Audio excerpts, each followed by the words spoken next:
Paper 42, Energy, Mind, and Matter. The foundation of the universe is material, in the sense that energy is the basis of all existence, and pure energy is controlled by the Universal Father.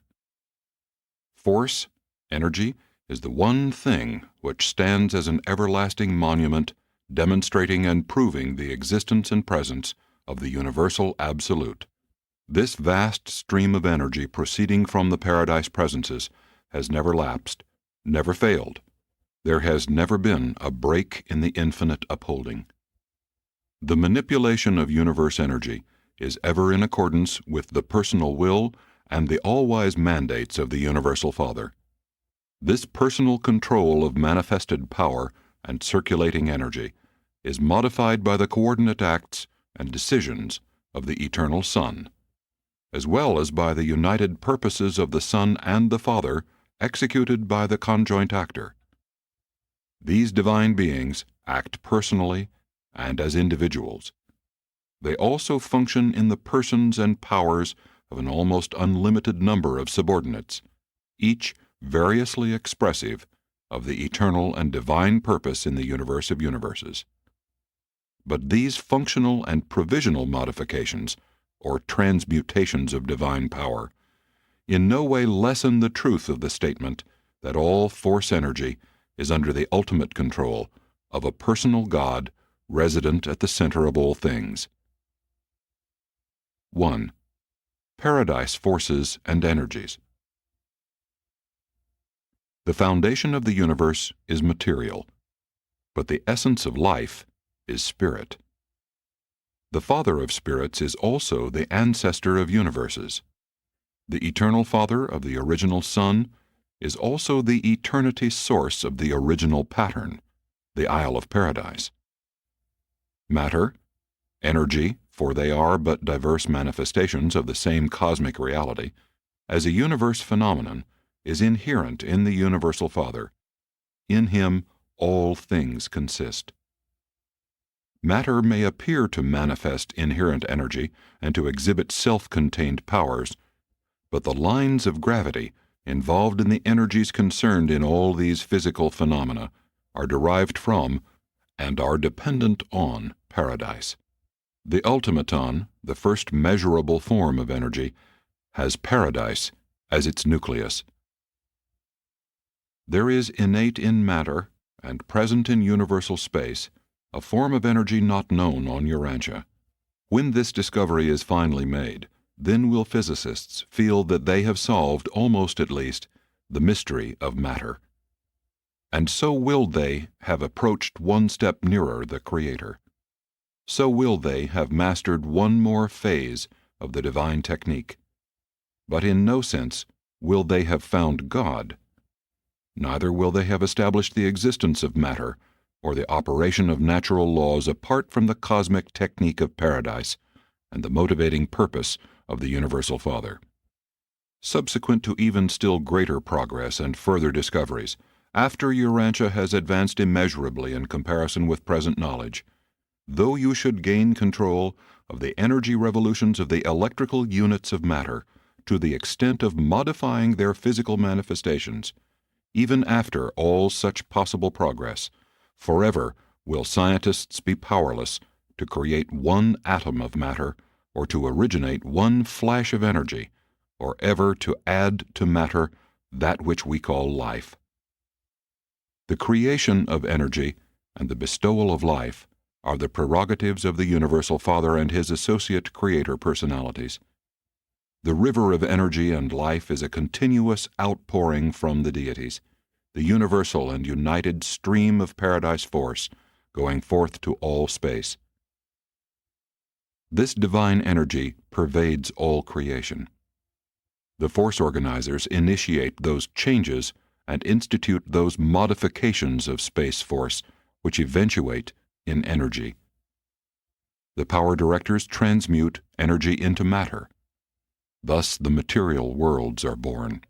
The life carriers initiate those processes in dead matter, which we call life, material life. The Urantia power supervisors likewise perform throughout the transition realms between the material and the spiritual worlds. The higher spirit creators inaugurate similar processes in divine forms of energy, and there ensue the higher spirit forms of intelligent life. Energy proceeds from paradise, fashioned after the divine order. Energy, pure energy, partakes of the nature of the divine organization. It is fashioned after the similitude of the three gods embraced in one, as they function at the headquarters of the universe of universes.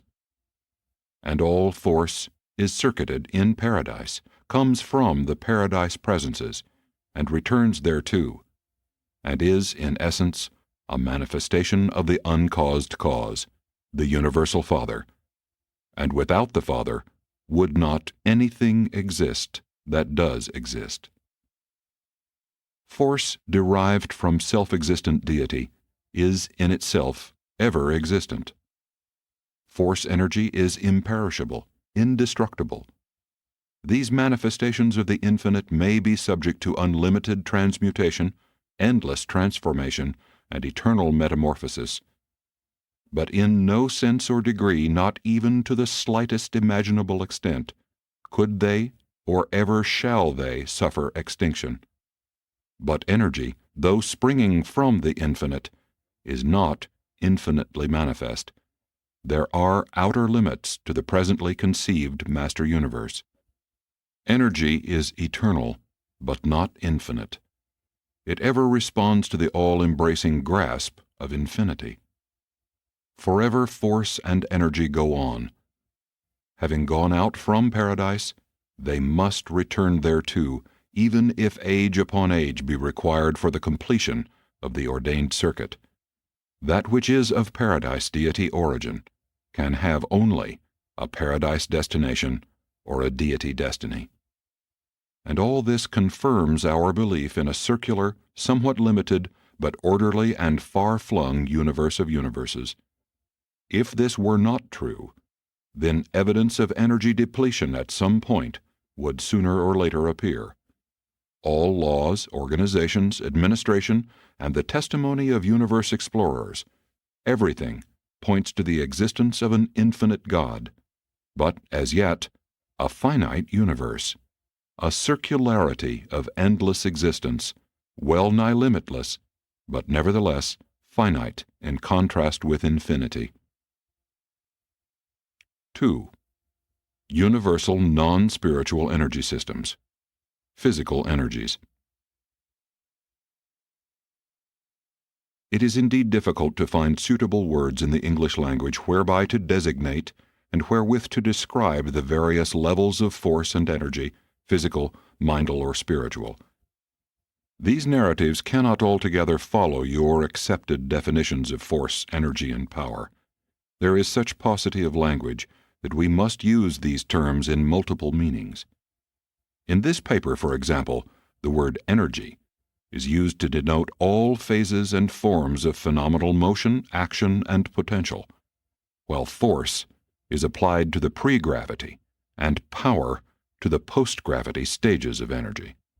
I will, however, endeavor to lessen conceptual confusion by suggesting the advisability of adopting the following classification for cosmic force, emergent energy, and universe power, physical energy. 1. Space potency. This is the unquestioned free space presence of the unqualified absolute.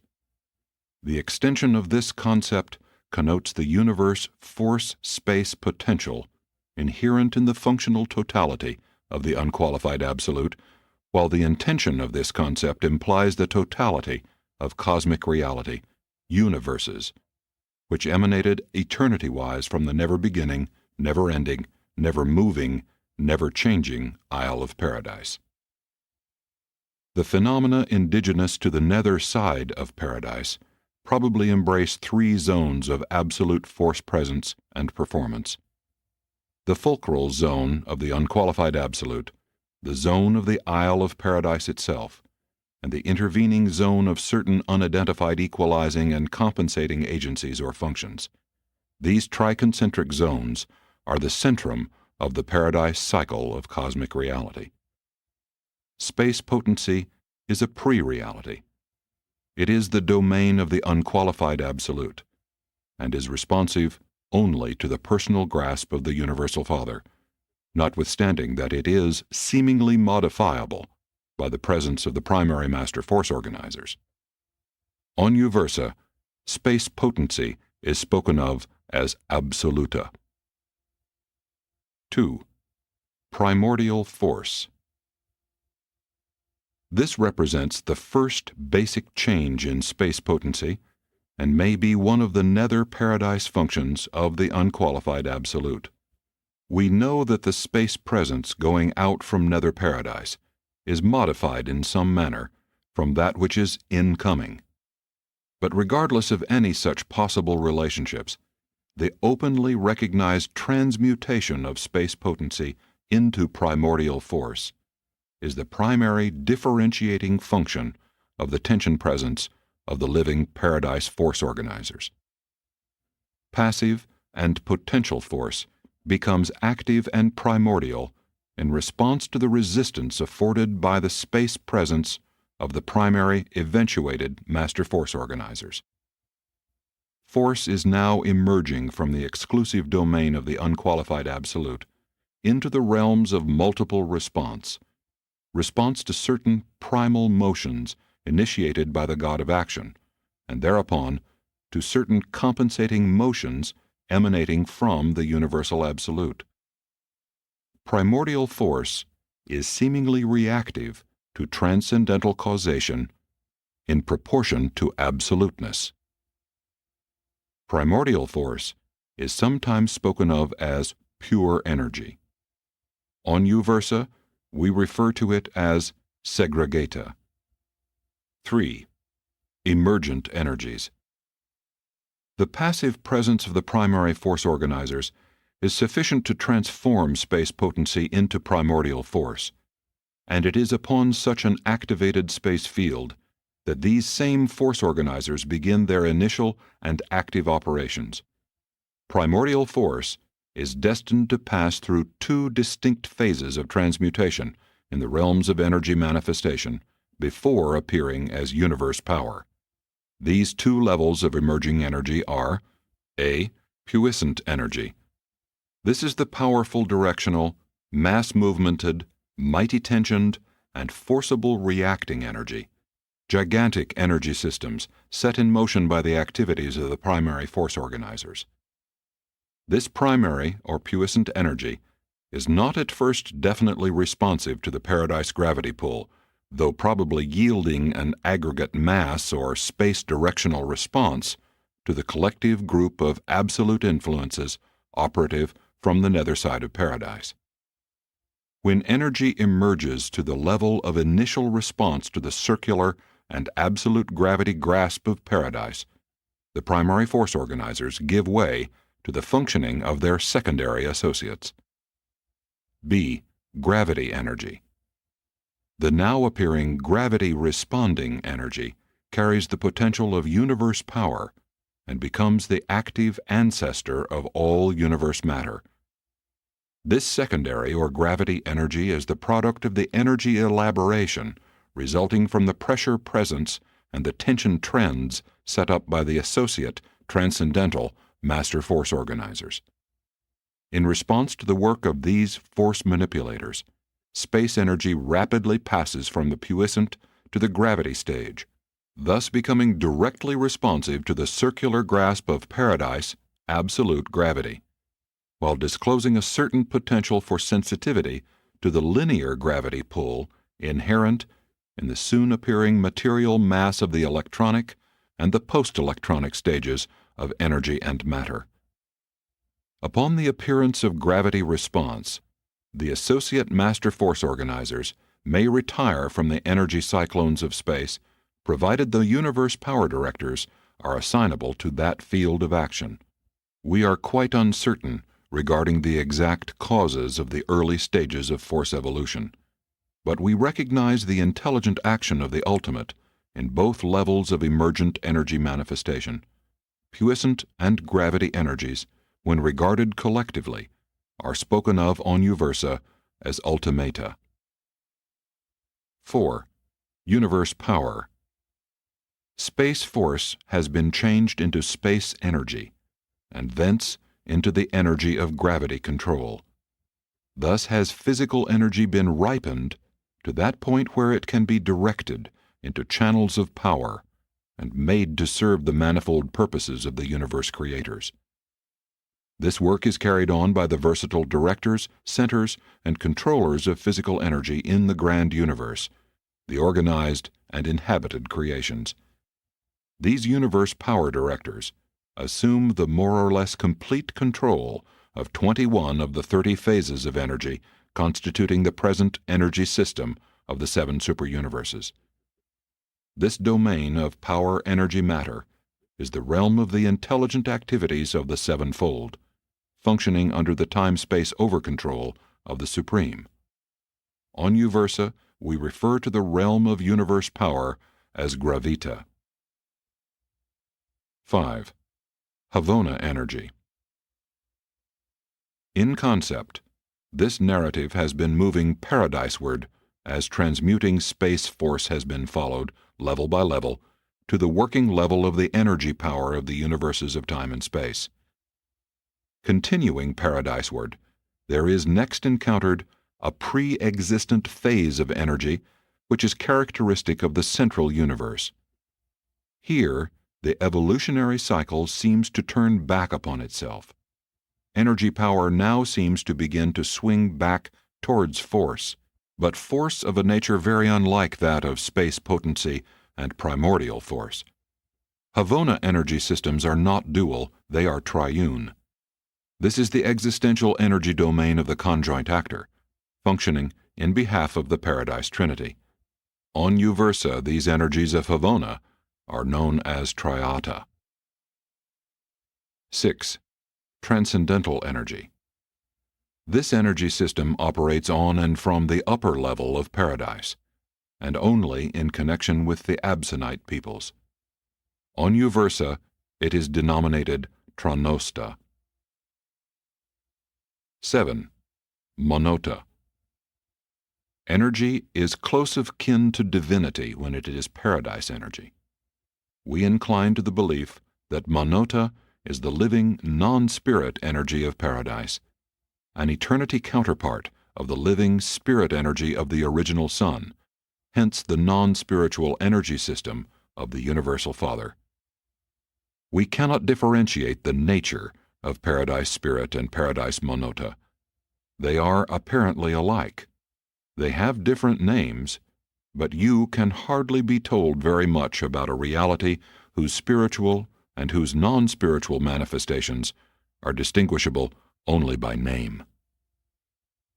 We know that finite creatures can attain the worship experience of the Universal Father through the ministry of God the Sevenfold and the Thought Adjusters. But we doubt that any sub-absolute personality, even power directors, can comprehend the energy infinity of the first great source and center. One thing is certain. If the power directors are conversant with the technique of the metamorphosis of space force, they do not reveal the secret to the rest of us.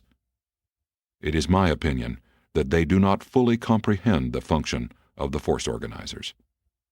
These power directors themselves are energy catalyzers. That is, they cause energy to segment, organize, or assemble in unit formation by their presence. And all this implies that there must be something inherent in energy which causes it thus to function in the presence of these power entities. The Nebadon Melchizedeks long since denominated the phenomenon of the transmutation of cosmic force into universe power as one of the 7 infinities of divinity. And that is as far as you will advance on this point during your local universe ascension.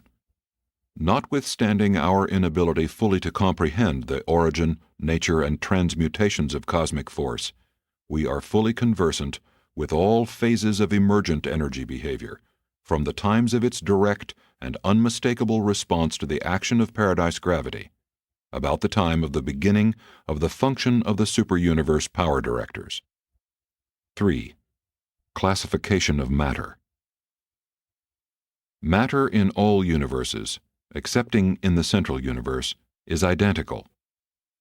Matter in its physical properties depends on the revolutionary rates of its component members, the number and size of the revolving members, their distance from the nuclear body or the space content of matter, as well as on the presence of certain forces as yet undiscovered on Urantia. In the varied suns, planets, and space bodies, there are 10 grand divisions of matter. 1. Ultimatonic matter, the prime physical units of material existence, the energy particles which go to make up electrons. 2. Subelectronic matter, the explosive and repellent stage of the solar supergases. 3. Electronic matter, the electrical stage of material differentiation, electrons, protons, and various other units entering into the varied constitution of the electronic groups. 4. Subatomic matter, matter existing extensively in the interior of the hot suns. 5. Shattered atoms, found in the cooling suns and throughout space. 6. Ionized matter, individual atoms stripped of their outer chemically active electrons by electrical, thermal, or X-ray activities, and by solvents. 7. Atomic matter, the chemical stage of elemental organization, the component units of molecular or visible matter. 8. The molecular stage of matter, matter as it exists on Urantia in a state of relatively stable materialization under ordinary conditions. 9. Radioactive matter, the disorganizing tendency and activity of the heavier elements under conditions of moderate heat and diminished gravity pressure. 10. Collapsed matter, the relatively stationary matter found in the interior of the cold or dead suns. This form of matter is not really stationary. There is still some ultimatonic, even electronic activity, but these units are in very close proximity, and their rates of revolution are greatly diminished. The foregoing classification of matter pertains to its organization rather than to the forms of its appearance to created beings. Neither does it take into account the pre-emergent stages of energy, nor the eternal materializations on Paradise and in the central universe. 4. Energy and matter transmutations. Light, heat, electricity, magnetism, chemism, energy, and matter are in origin, nature, and destiny one and the same thing, together with other material realities as yet undiscovered on Urantia. We do not fully comprehend the almost endless changes to which physical energy may be subject. In one universe it appears as light, in another as light plus heat, in another as forms of energy unknown on Urantia. In untold millions of years it may reappear as some form of restless, surging electrical energy or magnetic power, and still later on it may again appear in a subsequent universe as some form of variable matter going through a series of metamorphoses, to be followed by its outward physical disappearance in some great cataclysm of the realms. And then, after countless ages and almost endless wandering through numberless universes, again may this same energy re-emerge, and many times change its form and potential. And so do these transformations continue through successive ages and throughout countless realms. Thus matter sweeps on, undergoing the transmutations of time, but swinging ever true to the circle of eternity.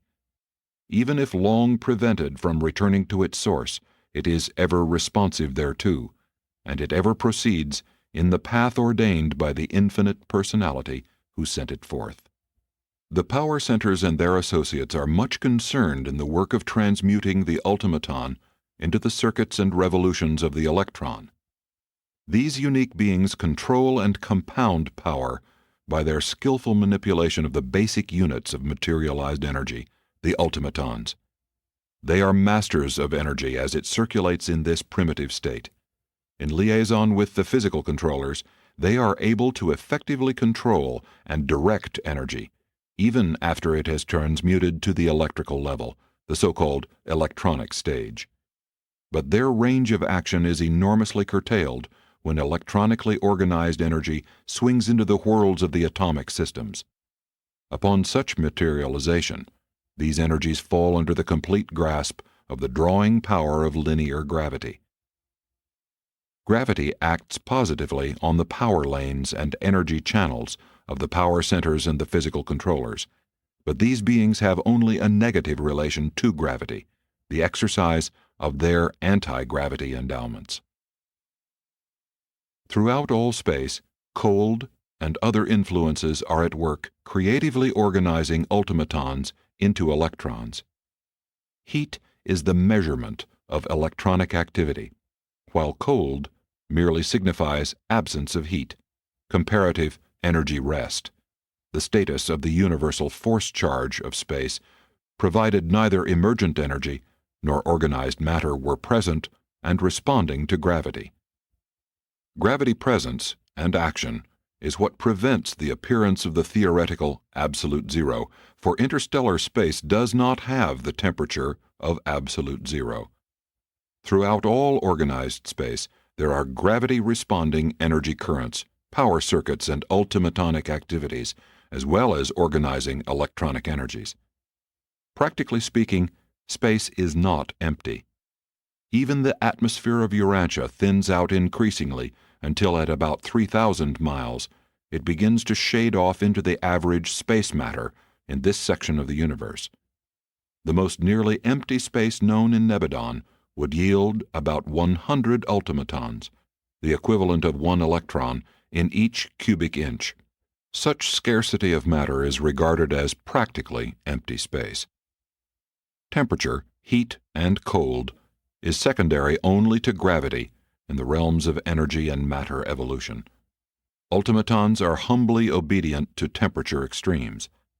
Low temperatures favor certain forms of electronic construction and atomic assembly, while high temperatures facilitate all sorts of atomic breakup and material disintegration. When subjected to the heat and pressure of certain internal solar states, all but the most primitive associations of matter may be broken up. Heat can thus largely overcome gravity stability, but no known solar heat or pressure can convert ultimatons back into puissant energy. The blazing suns can transform matter into various forms of energy, but the dark worlds and all outer space can slow down electronic and ultimatonic activity to the point of converting these energies into the matter of the realms. Certain electronic associations of a close nature, as well as many of the basic associations of nuclear matter, are formed in the exceedingly low temperatures of open space, being later augmented by association with larger accretions of materializing energy. Throughout all of this never-ending metamorphosis of energy and matter, we must reckon with the influence of gravity pressure and with the anti-gravity behavior of the ultimatonic energies under certain conditions of temperature, velocity, and revolution. Temperature, energy currents, distance, and the presence of the living force organizers and the power directors also have a bearing on all transmutation phenomena of energy and matter.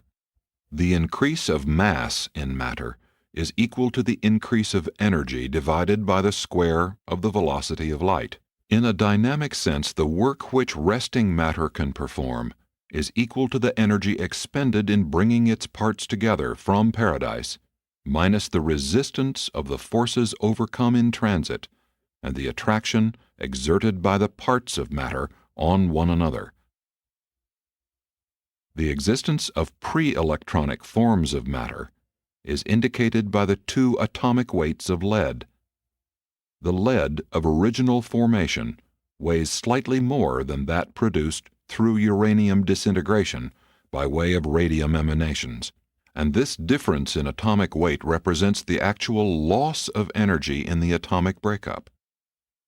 The relative integrity of matter is assured by the fact that energy can be absorbed or released only in those exact amounts which Urantia scientists have designated quanta.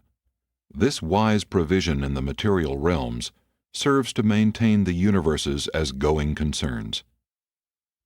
The quantity of energy taken in or given out when electronic or other positions are shifted is always a quantum or some multiple thereof, but the vibratory or wave-like behavior of such units of energy is wholly determined by the dimensions of the material structures concerned. Such wave-like energy ripples are 860 times the diameters of the automatons, electrons, atoms, and other units thus performing. The never-ending confusion attending the observation of the wave mechanics of quantum behavior is due to the superimposition of energy waves. Two crests can combine to make a double height crest, while a crest and a trough may combine, thus producing mutual cancellation. 5. Wave energy manifestations. In the superuniverse of Urantia, there are 100 octaves of wave energy. Of these 100 groups of energy manifestations, 64 are wholly or partially recognized on Urantia. The sun's rays constitute 4 octaves in the superuniverse scale, the visible rays embracing a single octave, number 46 in this series. The ultraviolet group comes next, while 10 octaves up are the X-rays, followed by the gamma rays of radium. 32 octaves above the visible light of the sun are the outer space energy rays, so frequently commingled with their associated highly energized minute particles of matter. Next downward from the visible sunlight appear the infrared rays, and 30 octaves below are the radio transmission group. Wave-like energy manifestations from the standpoint of 20th century Urantia scientific enlightenment may be classified into the following 10 groups. 1. Infra-ultimatonic rays. The borderland revolutions of ultimatons as they begin to assume definite form. This is the first stage of emergent energy in which wave-like phenomena can be detected and measured. 2. Ultimatonic rays. The assembly of energy into the minute spheres of the ultimatons occasions vibrations in the content of space which are discernible and measurable, and long before physicists ever discover the ultimaton, they will undoubtedly detect the phenomena of these rays as they shower in upon Urantia. These short and powerful rays represent the initial activity of the ultimatons, as they are slowed down to that point where they veer towards the electronic organization of matter. As the ultimatons aggregate into electrons, condensation occurs with a consequent storage of energy. 3. The short space rays. These are the shortest of all purely electronic vibrations and represent the pre-atomic stage of this form of matter. These rays require extraordinarily high or low temperatures for their production. There are 2 sorts of these space rays, one attendant upon the birth of atoms and the other indicative of atomic disruption. They emanate, in the largest quantities, from the densest plane of the superuniverse, the Milky Way, which is also the densest plane of the outer universes. 4. The electronic stage. This stage of energy is the basis of all materialization in the 7 superuniverses. When electrons pass from higher to lower energy levels of orbital revolution, quanta are always given off. Orbital shifting of electrons results in the ejection or the absorption of very definite and uniform measurable particles of light energy, while the individual electron always gives up a particle of light energy when subjected to collision. Wave-like energy manifestations also attend upon the performances of the positive bodies and the other members of the electronic stage. 5. Gamma rays. Those emanations which characterize the spontaneous dissociation of atomic matter. The best illustration of this form of electronic activity is in the phenomena associated with radium disintegration. 6. The X-ray group. The next step in the slowing down of the electron yields the various forms of solar X-rays, together with artificially generated X-rays. The electronic charge creates an electric field. Movement gives rise to an electric current. The current produces a magnetic field. When an electron is suddenly stopped, the resultant electromagnetic commotion produces the X-ray. The X-ray is that disturbance. The solar X-rays are identical with those which are mechanically generated for exploring the interior of the human body, except that they are a trifle longer. 7. The ultraviolet, or chemical rays of sunlight and the various mechanical productions. 8. The white light, the whole visible light of the suns. 9. Infrared rays, the slowing down of electronic activity still nearer the stage of appreciable heat. 10. Hertzian waves, those energies utilized on Urantia for broadcasting. Of all these 10 phases of wave-like energy activity, the human eye can react to just one octave, the whole light of ordinary sunlight. The so-called ether is merely a collective name to designate a group of force and energy activities occurring in space. Ultimatons, electrons, and other mass aggregations of energy are uniform particles of matter, and in their transit through space, they really proceed in direct lines. Light and all other forms of recognizable energy manifestations consist of a succession of definite energy particles which proceed in direct lines, except as modified by gravity and other intervening forces. That these processions of energy particles appear as wave phenomena when subjected to certain observations is due to the resistance of the undifferentiated force blanket of all space, the hypothetical ether, and to the intergravity tension of the associated aggregations of matter. The spacing of the particle intervals of matter, together with the initial velocity of the energy beams, establishes the undulatory appearance of many forms of energy matter. The excitation of the content of space produces a wave-like reaction to the passage of rapidly moving particles of matter, just as the passage of a ship through water initiates waves of varying amplitude and interval. Primordial force behavior does give rise to phenomena which are in many ways analogous to your postulated ether. Space is not empty. The spheres of all space whirl and plunge on through a vast ocean of outspread force energy. Neither is the space content of an atom empty. Nevertheless, there is no ether, and the very absence of this hypothetical ether enables the inhabited planet to escape falling into the sun and the encircling electron to resist falling into the nucleus. 6. Ultimatons, electrons, and atoms. While the space charge of universal force is homogeneous and undifferentiated, the organization of evolved energy into matter entails the concentration of energy into discrete masses of definite dimensions and established weight, precise gravity reaction. Local or linear gravity becomes fully operative with the appearance of the atomic organization of matter. Pre-atomic matter becomes slightly gravity responsive when activated by X-ray and other similar energies, but no measurable linear gravity pull is exerted on free, unattached, and uncharged electronic energy particles or on unassociated ultimatons. Ultimatons function by mutual attraction, responding only to the circular paradise gravity pull. Without linear gravity response, they are thus held in the universal space drift. Ultimatons are capable of accelerating revolutionary velocity to the point of partial anti-gravity behavior, but they cannot, independent of force organizers or power directors, attain the critical escape velocity of de-individuation, return to the puissant energy stage. In nature, ultimatons escape the status of physical existence only when participating in the terminal disruption of a cooled-off and dying sun.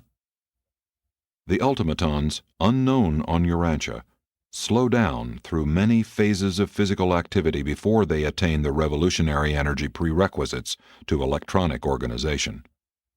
Ultimatons have three varieties of motion: mutual resistance to cosmic force, individual revolutions of anti-gravity potential, and the intra-electronic positions of the 100 mutually interassociated ultimatons. Mutual attraction holds 100 ultimatons together in the constitution of the electron, and there are never more nor less than 100 ultimatons in a typical electron. The loss of one or more ultimatons destroys typical electronic identity, thus bringing into existence one of the 10 modified forms of the electron. Ultimatons do not describe orbits or whirl about in circuits within the electrons, but they do spread or cluster in accordance with their axial revolutionary velocities, thus determining the differential electronic dimensions. This same ultimatonic velocity of axial revolution also determines the negative or positive reactions of the several types of electronic units. The entire segregation and grouping of electronic matter, together with the electric differentiation of negative and positive bodies of energy matter, result from these various functions of the component ultimatonic interassociation. Each atom is a trifle over 1/100 millionth of an inch in diameter, while an electron weighs a little more than 1/2000th of the smallest atom, hydrogen. The positive proton, characteristic of the atomic nucleus, while it may be no larger than a negative electron, weighs almost 2,000 times more. If the mass of matter should be magnified until that of an electron equaled 1/10 of an ounce, then were size to be proportionately magnified, the volume of such an electron would become as large as that of the Earth. If the volume of a proton, 1,800 times as heavy as an electron, should be magnified to the size of the head of a pin, then in comparison, a pin's head would attain a diameter equal to that of the Earth's orbit around the Sun. 7. Atomic matter. The formation of all matter is on the order of the solar system. There is, at the center of every minute universe of energy, a relatively stable, comparatively stationary, nuclear portion of material existence. This central unit is endowed with a threefold possibility of manifestation. Surrounding this energy center there whirl, in endless profusion but in fluctuating circuits, the energy units which are faintly comparable to the planets encircling the Sun of some starry group like your own solar system. Within the atom, the electrons revolve about the central proton with about the same comparative room the planets have as they revolve about the Sun in the space of the solar system. There is the same relative distance, in comparison with actual size, between the atomic nucleus and the inner electronic circuit as exists between the inner planet Mercury and your Sun. The electronic axial revolutions and their orbital velocities about the atomic nucleus are both beyond the human imagination, not to mention the velocities of their component ultimatons. The positive particles of radium fly off into space at the rate of 10,000 miles a second, while the negative particles attain a velocity approximating that of light. The local universes are of decimal construction. There are just 100 distinguishable atomic materializations of space energy in a dual universe. That is the maximum possible organization of matter in Nebadon. These 100 forms of matter consist of a regular series in which from 1 to 100 electrons revolve around a central and relatively compact nucleus. It is this orderly and dependable association of various energies that constitutes matter. Not every world will show 100 recognizable elements at the surface, but they are somewhere present, have been present, or are in process of evolution. Conditions surrounding the origin and subsequent evolution of a planet determine how many of the 100 atomic types will be observable. The heavier atoms are not found on the surface of many worlds.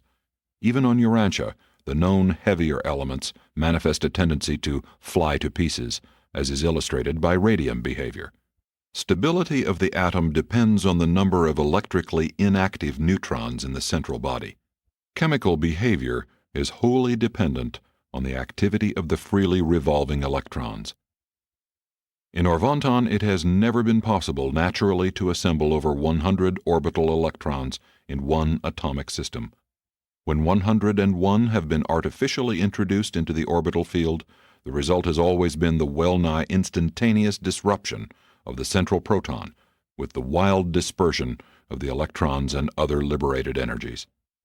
While atoms may contain from 1 to 100 orbital electrons, only the outer 10 electrons of the larger atoms revolve about the central nucleus as distinct and discrete bodies, intactly and compactly swinging around on precise and definite orbits.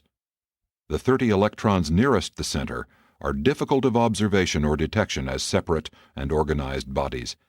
This same comparative ratio of electronic behavior in relation to nuclear proximity obtains in all atoms, regardless of the number of electrons embraced. The nearer the nucleus, the less there is of electronic individuality. The wave-like energy extension of an electron may so spread out as to occupy the whole of the lesser atomic orbits. Especially is this true of the electrons nearest the atomic nucleus. The 30 innermost orbital electrons have individuality, but their energy systems tend to intermingle, extending from electron to electron and well-nigh from orbit to orbit.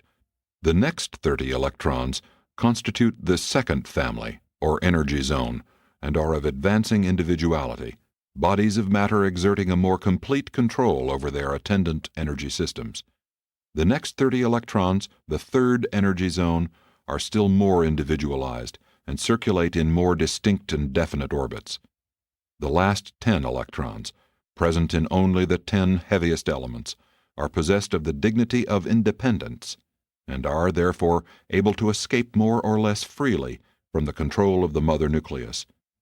With a minimum variation in temperature and pressure, the members of this fourth and outermost group of electrons will escape from the grasp of the central nucleus, as is illustrated by the spontaneous disruption of uranium and kindred elements. The first 27 atoms, those containing from 1 to 27 orbital electrons, are more easy of comprehension than the rest. From 28 upward, we encounter more and more of the unpredictability of the supposed presence of the unqualified absolute. But some of this electronic unpredictability is due to differential ultimatonic axial revolutionary velocities and to the unexplained huddling proclivity of ultimatons. Other influences, physical, electrical, magnetic, and gravitational, also operate to produce variable electronic behavior. Atoms, therefore, are similar to persons as to predictability. Statisticians may announce laws governing a large number of either atoms or persons, but not for a single individual atom or person. 8. Atomic cohesion. While gravity is one of several factors concerned in holding together a tiny atomic energy system, there is also present in and among these basic physical units a powerful and unknown energy, the secret of their basic constitution and ultimate behavior, a force which remains to be discovered on Urantia. This universal influence permeates all the space embraced within this tiny energy organization. The interelectronic space of an atom is not empty.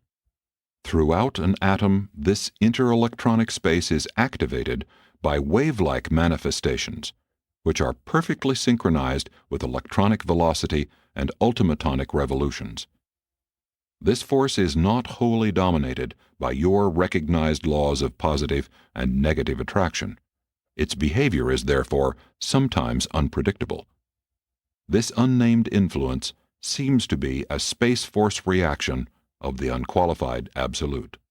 The charged protons and the uncharged neutrons of the nucleus of the atom are held together by the reciprocating function of the mesotron, a particle of matter 180 times as heavy as the electron. Without this arrangement, the electric charge carried by the protons would be disruptive of the atomic nucleus.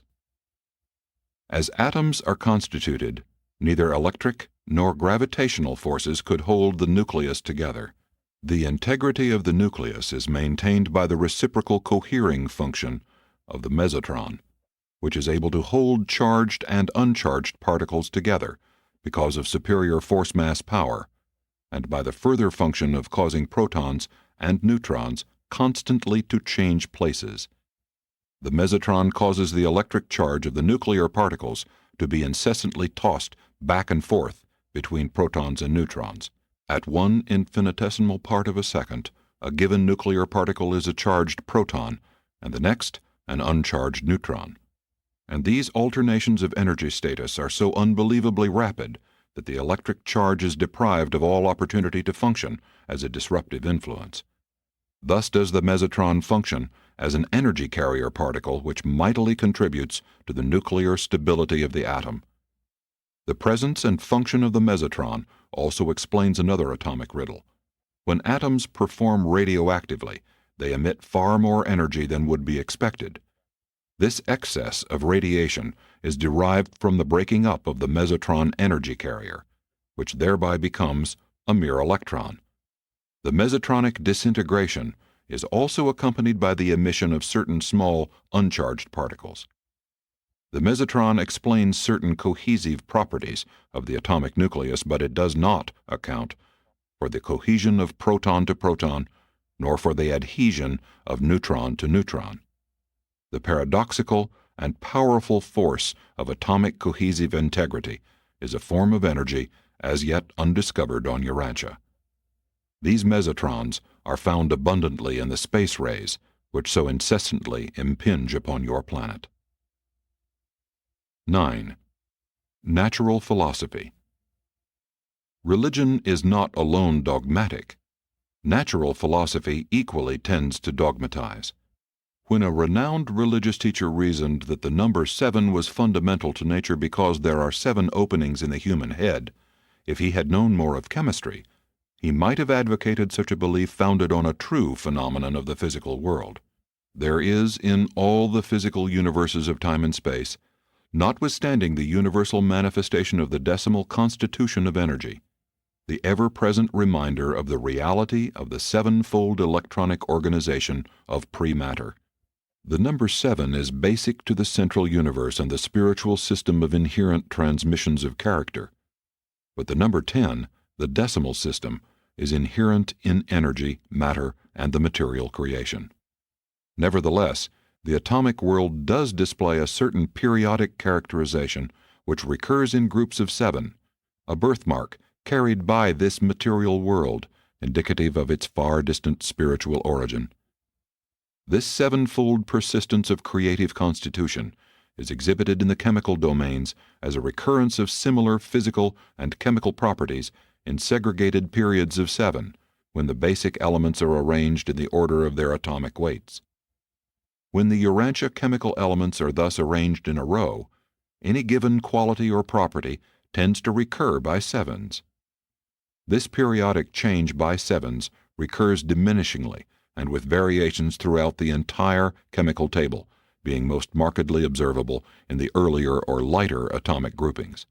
Starting from any one element, after noting some one property, such a quality will change for 6 consecutive elements, but on reaching the 8th, it tends to reappear. That is, the 8th chemically active element resembles the 1st, the 9th, the 2nd, and so on. Such a fact of the physical world unmistakably points to the 7-fold constitution of ancestral energy, and is indicative of the fundamental reality of the 7-fold diversity of the creations of time and space. Man should also note that there are 7 colors in the natural spectrum. But not all the suppositions of natural philosophy are valid. For example, the hypothetical ether, which represents an ingenious attempt of man to unify his ignorance of space phenomena. The philosophy of the universe cannot be predicated on the observations of so-called science. If such a metamorphosis could not be seen, a scientist would be inclined to deny the possibility of developing a butterfly out of a caterpillar. Physical stability associated with biologic elasticity is present in nature only because of the well-nigh infinite wisdom possessed by the master architects of creation. Nothing less than transcendental wisdom could ever design units of matter which are at the same time so stable and so efficiently flexible. 10.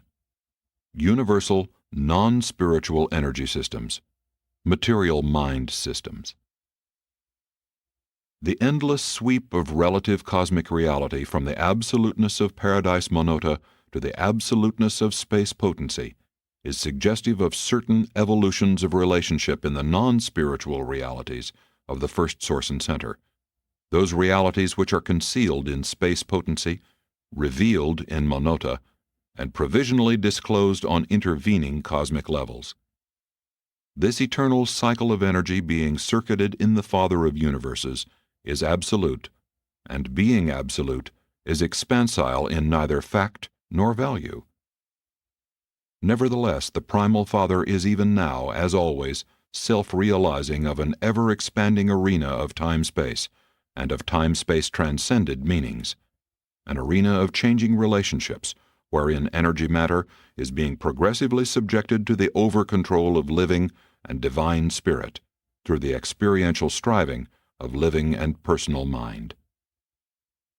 The universal non-spiritual energies are reassociated in the living systems of non-creator minds on various levels, certain of which may be depicted as follows. 1. Pre-adjutant spirit minds. This level of mind is non-experiencing, and on the inhabited worlds is ministered by the master physical controllers. This is mechanical mind, the non-teachable intellect of the most primitive forms of material life. But the non-teachable mind functions on many levels beside that of primitive planetary life. 2. Adjutant spirit minds. This is the ministry of a local universe mother spirit, functioning through her 7 adjutant mind spirits on the teachable, non-mechanical level of material mind. On this level, material mind is experiencing, as subhuman animal intellect in the first 5 adjutants, as human moral intellect in the 7 adjutants, as superhuman midwayer intellect in the last 2 adjutants. 3. Evolving Urantia minds. The expanding consciousness of evolving personalities in the local universe ascending careers. This is the bestowal of the local universe mother spirit in liaison with the Creator Sun. This mind level connotes the organization of the Urantia type of life vehicle, a synthesis of the material and the spiritual, which is effected by the Urantia power supervisors of a local universe. Urantia mind functions differentially in response to the 570 levels of Urantia life, disclosing increasing associative capacity with the cosmic mind on the higher levels of attainment. This is the evolutionary course of mortal creatures. But mind of a non-Urantia order is also bestowed by a universe sun and a universe spirit upon the non-Urantia children of the local creations. The cosmic mind. This is the 7-fold diversified mind of time and space, one phase of which is ministered by each of the 7 master spirits to one of the 7 super-universes.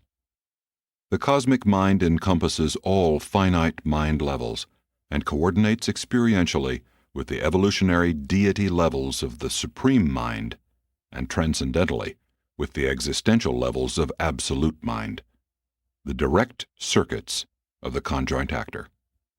On Paradise, mind is absolute.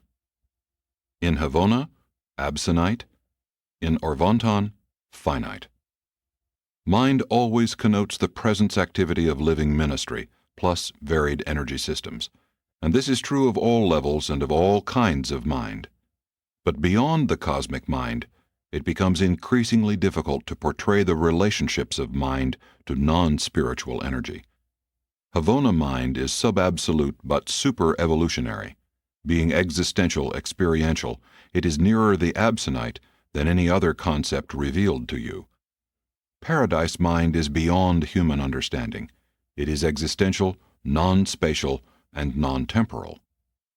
Nevertheless, all of these levels of mind are overshadowed by the universal presence of the conjoint actor, by the mind-gravity grasp of the God of mind on Paradise. 11. Universe mechanisms. In the evaluation and recognition of mind, it should be remembered that the universe is neither mechanical nor magical. It is a creation of mind and a mechanism of law. But while in practical application the laws of nature operate in what seems to be the dual realms of the physical and the spiritual, in reality they are one. The first source and center is the primal cause of all materialization, and at the same time the first and final father of all spirits. The Paradise Father appears personally in the extra Havona universes only as pure energy and pure spirit, as the thought adjusters and other similar fragmentations. Mechanisms do not absolutely dominate the total creation. The universe of universes in toto is mind-planned, mind-made, and mind-administered. But the divine mechanism of the universe of universes is altogether too perfect for the scientific methods of the finite mind of man to discern even a trace of the dominance of the infinite mind. For this creating, controlling, and upholding mind is neither material mind nor creature mind. It is spirit mind, functioning on and from creator levels of divine reality. The ability to discern and discover mind in universe mechanisms depends entirely on the ability, scope, and capacity of the investigating mind engaged in such a task of observation. Time-space minds, organized out of the energies of time and space, are subject to the mechanisms of time and space. Motion and universe gravitation are twin facets of the impersonal time-space mechanism of the universe of universes. The levels of gravity response for spirit, mind, and matter are quite independent of time, but only true spirit levels of reality are independent of space, non-spatial. The higher mind levels of the universe, the spirit mind levels, may also be non-spatial, but the levels of material mind, such as human mind, are responsive to the interactions of universe gravitation, losing this response only in proportion to spirit identification. Spirit reality levels are recognized by their spirit content, and spirituality in time and space is measured inversely to the linear gravity response. Linear gravity response is a quantitative measure of non-spirit energy. All mass, organized energy, is subject to this grasp except as motion and mind act upon it.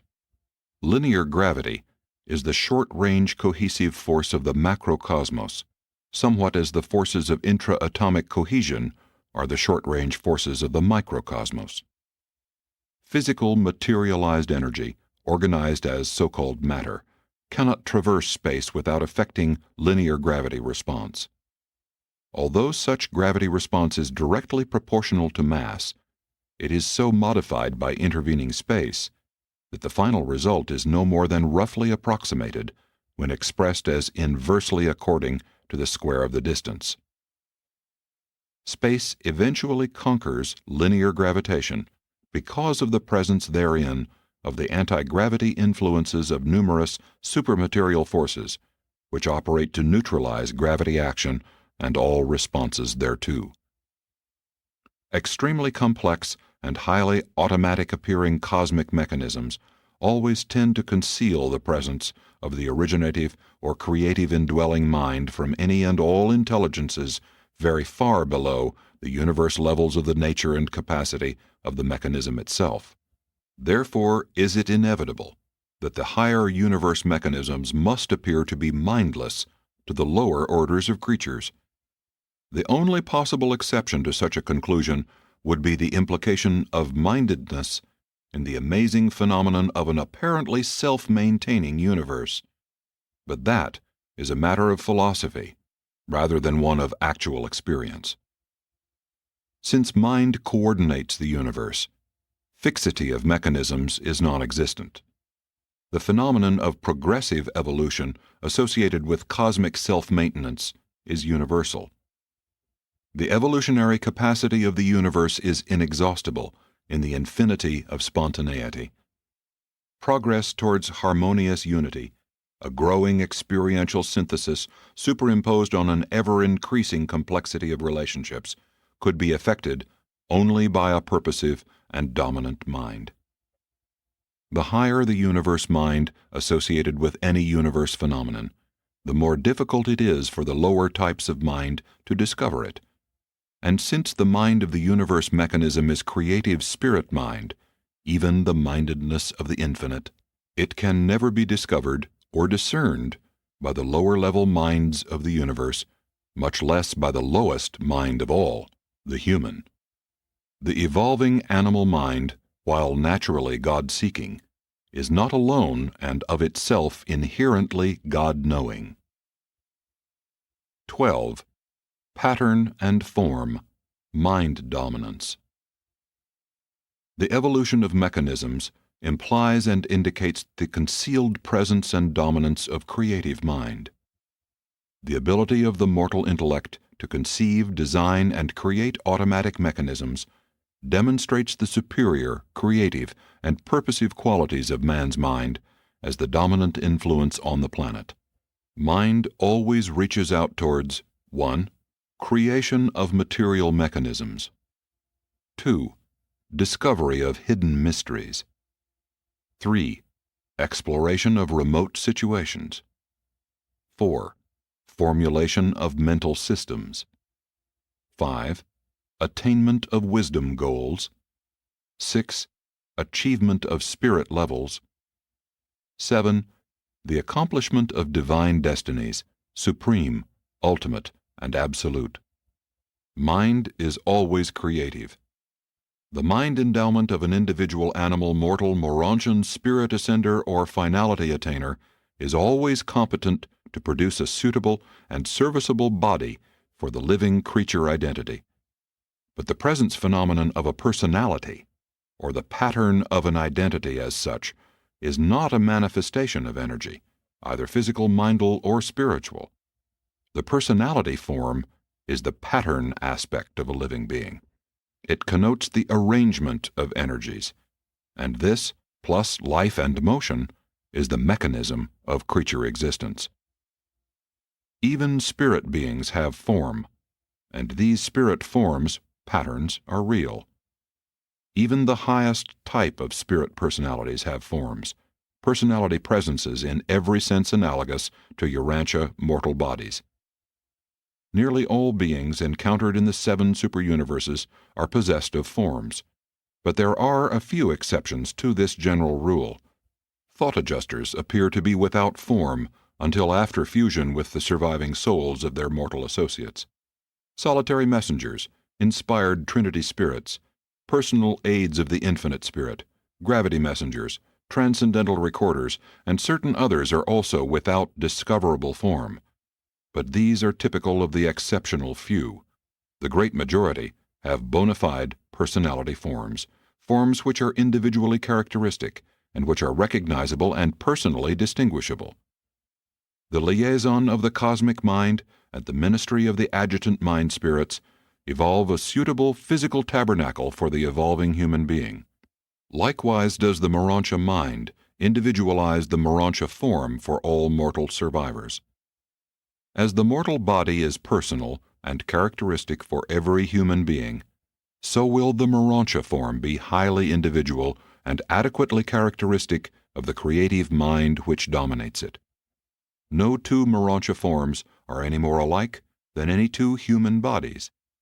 The Morontia power supervisors sponsor, and the attending seraphim provide, the undifferentiated Morontia material wherewith the Morontia life can begin to work. And after the Morontia life, it will be found that spirit forms are equally diverse, personal, and characteristic of their respective spirit-mind indwellers. On a material world, you think of a body as having a spirit. but we regard the spirit as having a body.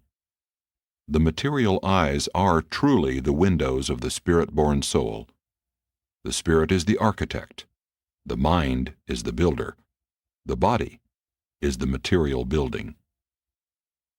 Physical, spiritual, and mindal energies, as such and in their pure states, do not fully interact as actuals of the phenomenal universes. On Paradise, the three energies are coordinate. In Havona, coordinated. While in the universe levels of finite activities, there must be encountered all ranges of material, mindal, and spiritual dominance. In non-personal situations of time and space, physical energy seems to predominate, but it also appears that the more nearly spirit-mind function approaches divinity of purpose and supremacy of action, the more nearly does the spirit phase become dominant. That on the ultimate level, spirit-mind may become all but completely dominant. On the absolute level, spirit certainly is dominant. And from there on out through the realms of time and space, wherever a divine spirit reality is present, whenever a real spirit mind is functioning, there always tends to be produced a material or physical counterpart of that spirit reality. The spirit is the creative reality. The physical counterpart is the time-space reflection of the spirit reality, the physical repercussion of the creative action of spirit mind. Mind universally dominates matter, even as it is in turn responsive to the ultimate over-control of spirit. And with mortal man, only that mind which freely submits itself to the spirit direction can hope to survive the mortal time-space existence as an immortal child of the eternal spirit world of the Supreme, the ultimate, and the absolute, the infinite. Presented by a mighty messenger, on duty in Nebadon and by the request of Gabriel. Paper 43. The Constellations. Urantia is commonly referred to as 606 of Satania in Norlashadek of Nebadon, meaning the 606th inhabited world in the local system of Satania, situated in the constellation of Norlashadek, one of the 100 constellations of the local universe of Nebadon. Constellations being the primary divisions of a local universe, their rulers link the local systems of inhabited worlds to the central administration of the local universe on Salvington, and by reflectivity to the super-administration of the Ancients of Days on Uversa. The government of your constellation is situated in a cluster of 771 architectural spheres, the centermost and largest of which is Urantia, the seat of the administration of the constellation Fathers, the Most Highs of Norlashadek. Urantia itself is approximately 100 times as large as your world. The 70 major spheres surrounding Urantia are about 10 times the size of Urantia, while the 10 satellites which revolve around each of these 70 worlds are about the size of Urantia. These 771 architectural spheres are quite comparable in size to those of other constellations. Urantia time reckoning and distance measurement are those of Salvington, and like the spheres of the universe capital, the constellation headquarters worlds are fully supplied with all orders of celestial intelligences. In general, these personalities are not very different from those described in connection with the universe administration. The supervisor seraphim, the third order of local universe angels, are assigned to the service of the constellations. They make their headquarters on the capital spheres and minister extensively to the encircling Urantia training worlds. In Norlashadek, the 70 major spheres, together with the 700 minor satellites, are inhabited by the Univitatia, the permanent citizens of the constellation. All these architectural worlds are fully administered by the various groups of native life, for the greater part unrevealed, but including the efficient Spiranga and the beautiful Spornegia. Being the midpoint in the Urantia training regime, as you might suspect, The Urantia life of the constellations is both typical and ideal. 1. The constellation headquarters. Urantia abounds in fascinating highlands, extensive elevations of physical matter crowned with Urantia life and overspread with spiritual glory. But there are no rugged mountain ranges such as appear on Urantia. There are tens of thousands of sparkling lakes and thousands upon thousands of interconnecting streams, but there are no great oceans nor torrential rivers. Only the highlands are devoid of these surface streams. The water of Urantia and similar architectural spheres is no different from the water of the evolutionary planets. The water systems of such spheres are both surface and subterranean, and the moisture is in constant circulation. Urantia can be circumnavigated via these various water routes, though the chief channel of transportation is the atmosphere. Spirit beings would naturally travel above the surface of the sphere, while the Urantia and material beings make use of material and semi-material means to negotiate atmospheric passage. Urantia and its associated worlds have a true atmosphere, the usual three-gas mixture which is characteristic of such architectural creations, and which embodies the two elements of Urantian atmosphere, plus that Urantia gas suitable for the respiration of Urantia creatures. But while this atmosphere is both material and Urantial, there are no storms or hurricanes. Neither is there summer nor winter. This absence of atmospheric disturbances and of seasonal variation makes it possible to embellish all outdoors on these especially created worlds. The Urantia highlands are magnificent physical features, and their beauty is enhanced by the endless profusion of life which abounds throughout their length and breadth. Excepting a few rather isolated structures, these highlands contain no work of creature hands. Material and Urantial ornamentations are limited to the dwelling areas. The lesser elevations are the sites of special residences and are beautifully embellished with both biologic and Urantia art. Situated on the summit of the 7th Highland Range are the resurrection halls of Urantia, wherein awaken the ascending mortals of the secondary modified order of ascension. These chambers of creature reassembly are under the supervision of the Melchizedeks. The first of the receiving spheres of Urantia, like the planet Melchizedek near Salvington, also has special resurrection halls wherein the mortals of the modified orders of ascension are reassembled.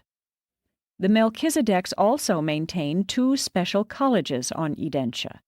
One, the Emergency School, is devoted to the study of problems growing out of the Satania Rebellion. The other, the Bestowal School, is dedicated to the mastery of the new problems arising out of the fact that Michael made his final bestowal on one of the worlds of Norlashadek. This latter college was established almost 40,000 years ago, immediately after the announcement by Michael that Urantia had been selected as the world for his final bestowal. The Sea of Glass, the receiving area of Urantia, is near the administrative center and is encircled by the headquarters amphitheater. Surrounding this area are the governing centers for the 70 divisions of constellation affairs. One half of Urantia is divided into 70 triangular sections, whose boundaries converge at the headquarters buildings of their respective sectors. The remainder of this sphere is one vast natural park, the Gardens of God. During your periodic visits to Urantia, though the entire planet is open to your inspection, most of your time will be spent in that administrative triangle whose number corresponds to that of your current residential world. You will always be welcome as an observer in the legislative assemblies. The Urantia area assigned to ascending mortals resident on Urantia is located in the mid-zone of the 35th triangle adjoining the headquarters of the Finaliters, situated in the 36th triangle. The general headquarters of the Univitatia occupies an enormous area in the mid-region of the 34th triangle, immediately adjoining the residential reservation of the Urantia citizens. From these arrangements it may be seen that provision is made for the accommodation of at least 70 major divisions of celestial life, and also that each of these 70 triangular areas is correlated with some one of the 70 major spheres of Urantia training. The Audentia Sea of Glass is one enormous circular crystal about 100 miles in circumference and about 30 miles in depth. This magnificent crystal serves as the receiving field for all transport seraphim and other beings arriving from points outside the sphere. Such a sea of glass greatly facilitates the landing of transport seraphim. A crystal field on this order is found on almost all architectural worlds, and it serves many purposes aside from its decorative value, being utilized for portraying super-universe reflectivity to assembled groups and as a factor in the energy transformation technique for modifying the currents of space and for adapting other incoming physical energy streams. 2. The Constellation Government. The constellations are the autonomous units of a local universe, each constellation being administered according to its own legislative enactments. When the courts of Nebadon sit in judgment on universe affairs, all internal matters are adjudicated in accordance with the laws prevailing in the constellation concerned. These judicial decrees of Salvington, together with the legislative enactments of the constellations, are executed by the administrators of the local systems. Constellations thus function as the legislative or lawmaking units, while the local systems serve as the executive or enforcement units. The Salvington government is the supreme judicial and coordinating authority. While the supreme judicial function rests with the central administration of a local universe, there are two subsidiary but major tribunals at the headquarters of each constellation, the Melchizedek Council and the Court of the Most High. All judicial problems are first reviewed by the Council of the Melchizedeks. 12 of this order, who have had certain requisite experience on the evolutionary planets and on the system headquarters worlds, are empowered to review evidence, digest pleas, and formulate provisional verdicts, which are passed on to the Court of the Most High, the reigning constellation father. The mortal division of this latter tribunal consists of 7 judges, all of whom are ascendant mortals. The higher you ascend in the universe, the more certain you are to be judged by those of your own kind. The constellation legislative body is divided into 3 groups. The legislative program of a constellation originates in the lower house of ascenders, a group presided over by a finaliter and consisting of 1,000 representative mortals. Each system nominates 10 members to sit in this deliberative assembly. On Audentia, this body is not fully recruited at the present time. The mid-chamber of legislators is composed of the seraphic hosts and their associates, other children of the local universe Mother Spirit. This group numbers 100 and is nominated by the supervising personalities who preside over the various activities of such beings as they function within the constellation. The advisory, or highest body of constellation legislators, consists of the House of Peers, the House of the Divine Sons. This corps is chosen by the Most High Fathers and numbers 10. Only sons of special experience may serve in this upper house. This is the fact-finding and time-saving group which very effectively serves both of the lower divisions of the Legislative Assembly.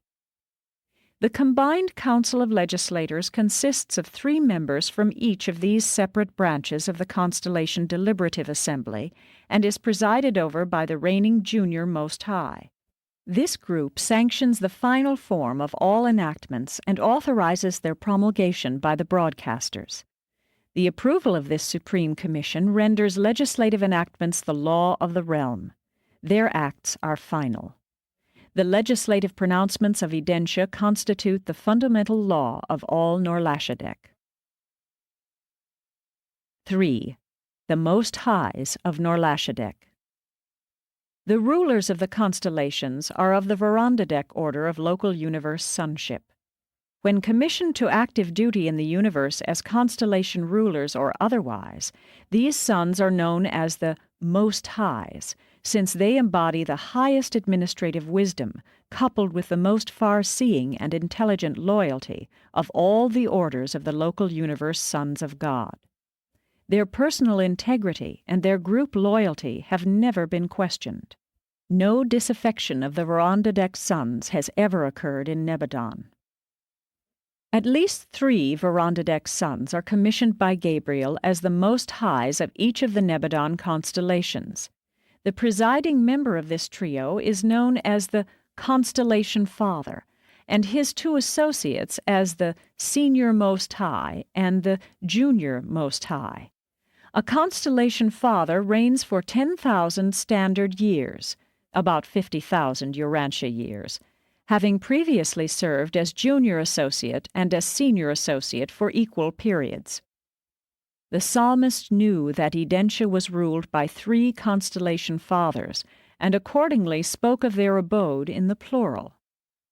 There is a river, the streams whereof shall make glad the city of God, the most holy place of the tabernacles of the Most Highs. Down through the ages there has been great confusion on Urantia regarding the various universe rulers. Many later teachers confused their vague and indefinite tribal deities with the Most High Fathers. Still later, the Hebrews merged all of these celestial rulers into a composite deity.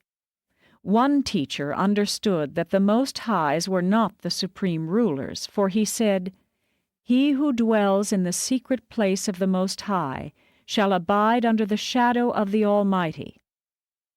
In the Urantia records, it is very difficult at times to know exactly who is referred to by the term Most High.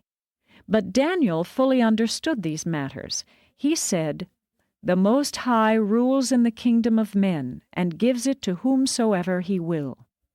The Constellation Fathers are little occupied with the individuals of an inhabited planet, but they are closely associated with those legislative and law-making functions of the constellations which so greatly concern every mortal race and national group of the inhabited worlds.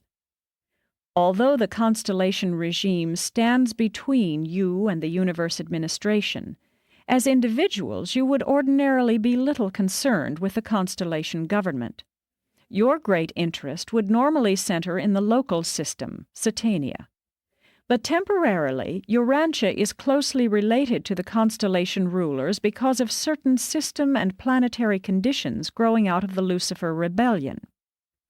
The Urantia Most Highs seized certain phases of planetary authority on the rebellious worlds at the time of the Lucifer secession.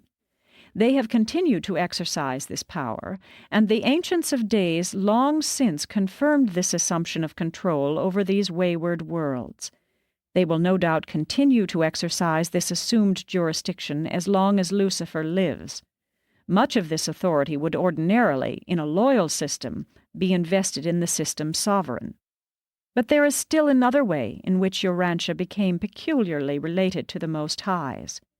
When Michael, the Creator's son, was on his terminal bestowal mission, since the successor of Lucifer was not in full authority in the local system, all Urantia affairs which concerned the Michael bestowal were immediately supervised by the Most Highs of Norlashadek. 4. Mount Assembly, the Faithful of Days. The most holy Mount of Assembly is the dwelling place of the Faithful of Days, the representative of the Paradise Trinity who functions on Urantia. This Faithful of Days is a Trinity Son of Paradise and has been present on Urantia as the personal representative of Emmanuel since the creation of the headquarters world. Ever the Faithful of Days stands at the right hand of the Constellation Fathers to counsel them, but never does he proffer advice unless it is asked for. The High Sons of Paradise never participate in the conduct of the affairs of a local universe except upon the petition of the acting rulers of such domains. But all that a union of days is to a Creator Son, a Faithful of Days is to the Most Highs of a constellation. The residence of the Urantia Faithful of Days is the constellation center of the Paradise system of extra-universe communication and intelligence.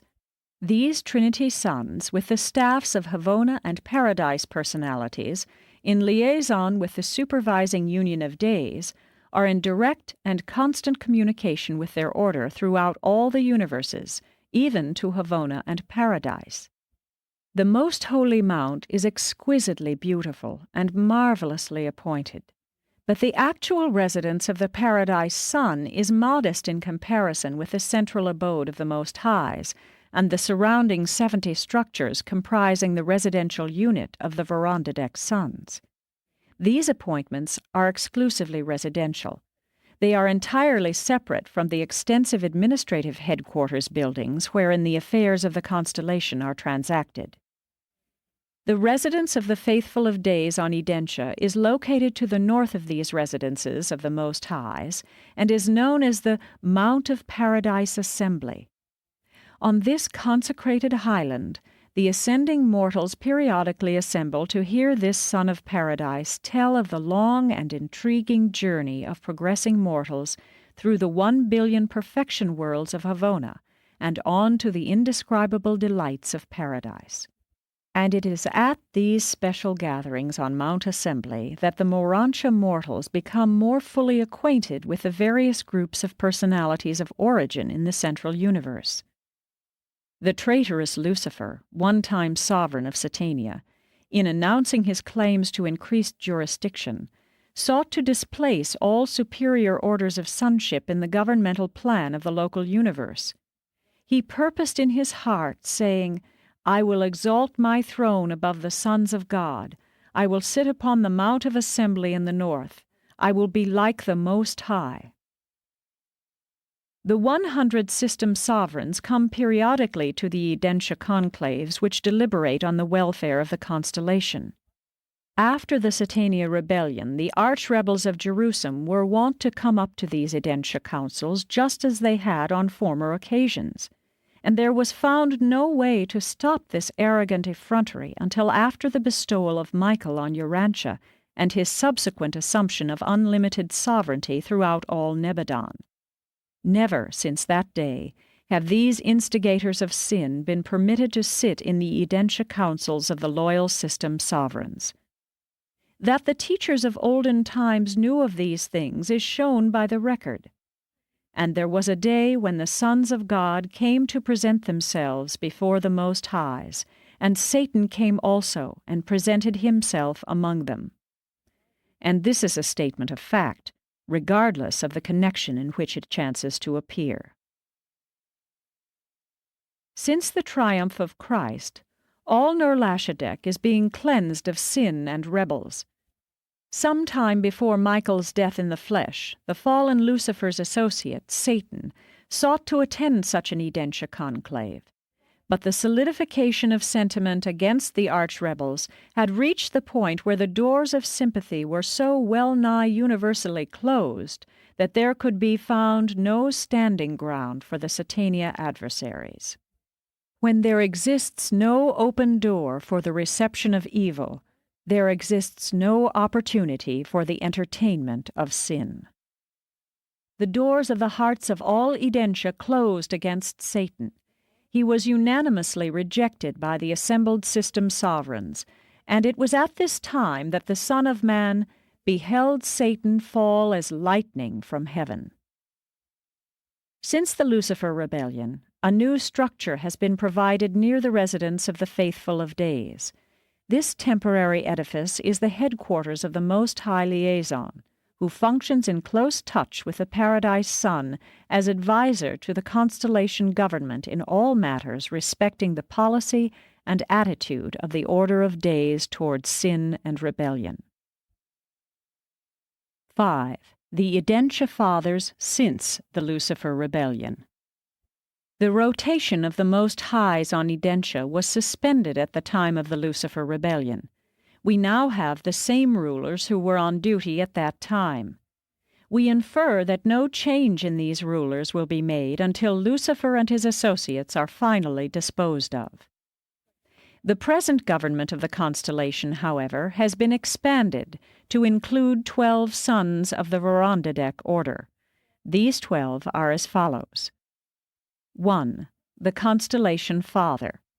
The present Most High Ruler of Norlashadek is number 617,318 of the Verandadek series of Nebadon. He saw service in many constellations throughout our local universe before taking up his Edentia responsibilities. 2. The Senior Most High Associate. 3. The Junior Most High Associate. 4. The Most High Advisor, the personal representative of Michael since his attainment of the status of a Master Son. 5. The Most High Executive, the personal representative of Gabriel stationed on Edentia ever since the Lucifer Rebellion. 6. The Most High Chief of Planetary Observers, the director of the Verandadek observers stationed on the isolated worlds of Satania. 7. The Most High Referee, the Verandadek Son entrusted with the duty of adjusting all difficulties consequential to rebellion within the constellation. 8. The Most High Emergency Administrator, the Verandadek Son charged with the task of adapting the emergency enactments of the Norlashadek legislature to the rebellion-isolated worlds of Satania. 9. The Most High Mediator, the Verandadek Son assigned to harmonize the special bestowal adjustments on Urantia with the routine administration of the constellation. The presence of certain archangel activities and numerous other irregular ministrations on Urantia, together with the special activities of the brilliant evening stars on Jerusalem, necessitates the functioning of this Son. 10. The Most High Judge Advocate, the head of the emergency tribunal devoted to the adjustment of the special problems of Norlashadek growing out of the confusion consequent upon the Satania Rebellion. 11. The Most High Liaison, the Verandadek Son attached to the Edentia rulers, but commissioned as a special counselor with the faithful of days regarding the best course to pursue in the management of problems pertaining to rebellion and creature disloyalty. 12. The Most High Director, the President of the Emergency Council of Edentia. All personalities assigned to Norlashadek because of the Satania upheaval constitute the Emergency Council, and their presiding officer is a Verandadek Son of extraordinary experience. And this takes no account of the numerous Verandadeks, envoys of Nebadon constellations, and others who are also resident on Edentia.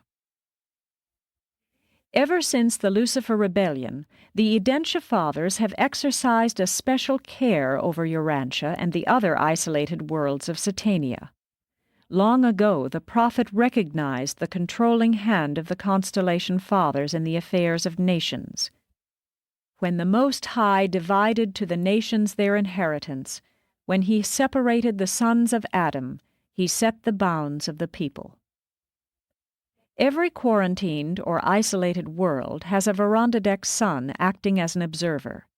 He does not participate in planetary administration except when ordered by the constellation Father to intervene in the affairs of the nations. Actually, it is this Most High Observer who rules in the kingdoms of men. Urantia is one of the isolated worlds of Norlashadek, and a Verandadek observer has been stationed on the planet ever since the Caligastia betrayal.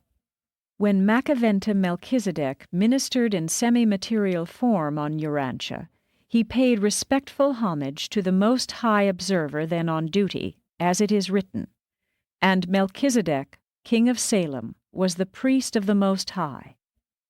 Melchizedek revealed the relations of this Most High Observer to Abraham when he said, "And blessed be the Most High, who has delivered your enemies into your hand." 6. The Gardens of God. The system capitals are particularly beautified with material and mineral constructions, while the universe headquarters is more reflective of spiritual glory. But the capitals of the constellations are the acme of Morantia activities and living embellishments. On the constellation headquarters worlds, living embellishment is more generally utilized, and it is this preponderance of life, botanic artistry that causes these worlds to be called the Gardens of God. About 1/2 of Edentia is devoted to the exquisite gardens of the Most Highs, and these gardens are among the most entrancing Morantia creations of the local universe.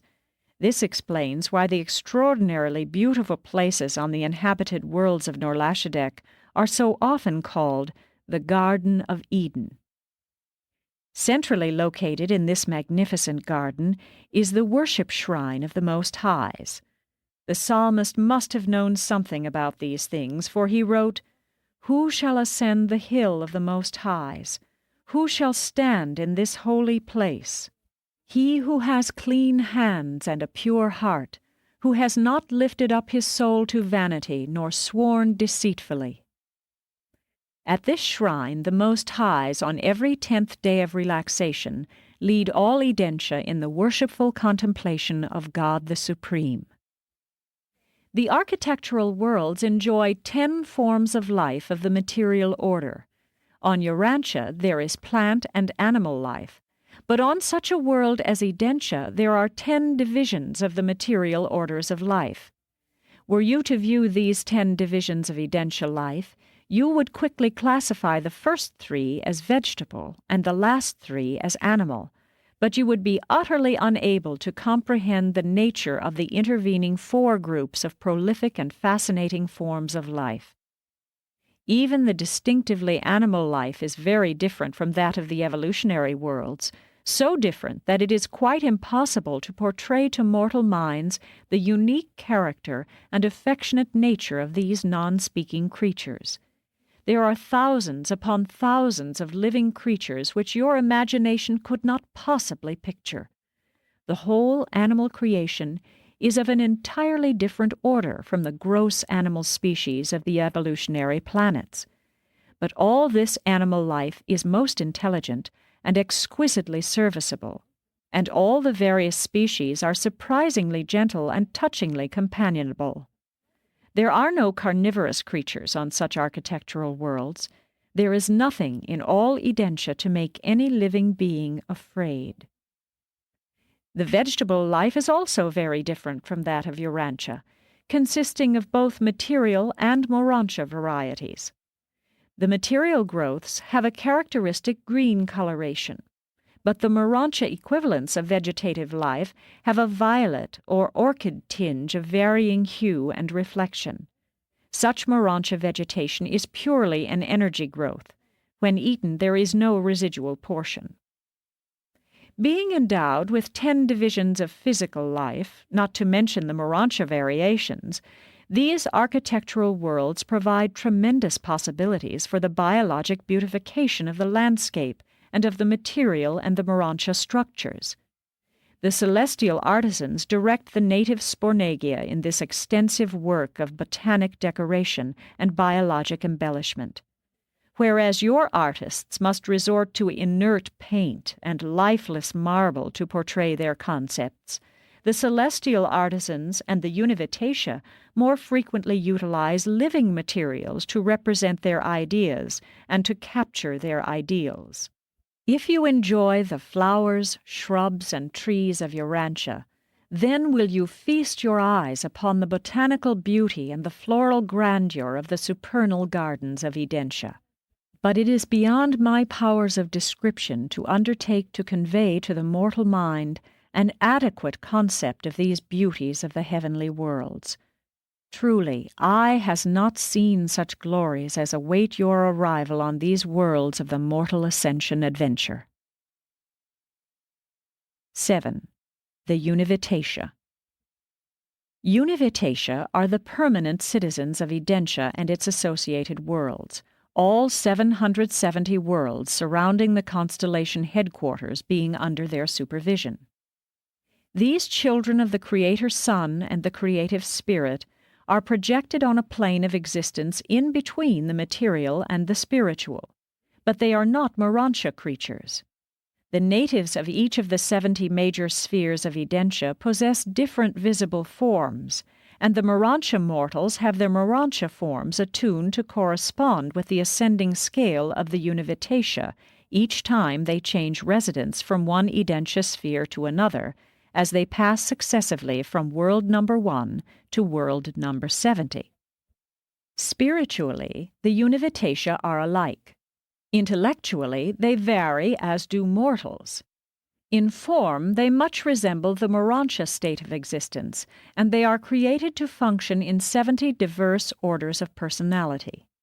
Each of these orders of Univitatia exhibits 10 major variations of intellectual activity, and each of these varying intellectual types presides over the special training and cultural schools of progressive occupational or practical socialization on some one of the 10 satellites which swing around each of the major Urantia worlds.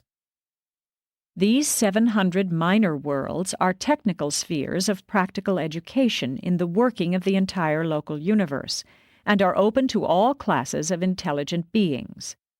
These training schools of special skill and technical knowledge are not conducted exclusively for ascending mortals, although Urantia students constitute by far the largest group of all those who attend these courses of training. When you are received on any one of the 70 major worlds of social culture, you are immediately given clearance for each of the 10 surrounding satellites. In the various courtesy colonies, ascending Urantia mortals predominate among the reversion directors, but the Univitatia represent the largest group associated with the Nebadon Corps of celestial artisans. In all Orvantan, no extra Havona beings excepting the Uversa Abundanters can equal the Univitatia in artistic skill, social adaptability, and coordinating cleverness. These citizens of the constellation are not actually members of the artisan corps, but they freely work with all groups and contribute much to making the constellation worlds the chief spheres for the realization of the magnificent artistic possibilities of transition culture. They do not function beyond the confines of the constellation headquarters worlds. 8. The Urantia Training Worlds. The physical endowment of Urantia and its surrounding spheres is well nigh perfect.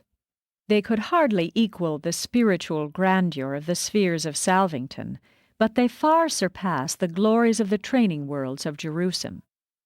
All these Urantia spheres are energized directly by the universal space currents, and their enormous power systems, both material and morontial, are expertly supervised and distributed by the constellation centers, assisted by a competent corps of master physical controllers and Urantia power supervisors.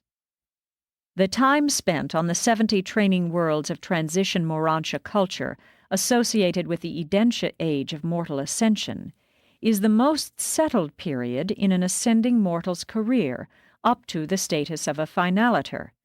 This is really the typical Urantia life. While you are rekeyed each time you pass from one major cultural world to another, you retain the same Urantia body, and there are no periods of personality unconsciousness. Your sojourn on Urantia and its associated spheres will be chiefly occupied with the mastery of group ethics, the secret of pleasant and profitable interrelationship between the various universe and super-universe orders of intelligent personalities. On the mansion worlds you completed the unification of the evolving mortal personality. On the system capital you attained Jerusalem citizenship and achieved the willingness to submit the self to the disciplines of group activities and coordinated undertakings. But now, on the constellation training worlds, you are to achieve the real socialization of your evolving Urantia personality.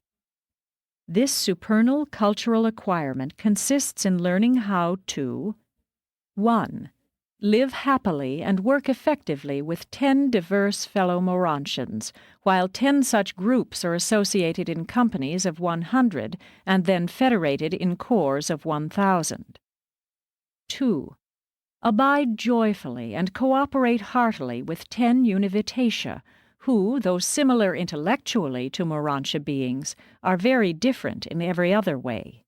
and then must you function with this group of 10 as it coordinates with 10 other families, which are in turn confederated into a core of 1,000 Univitatia.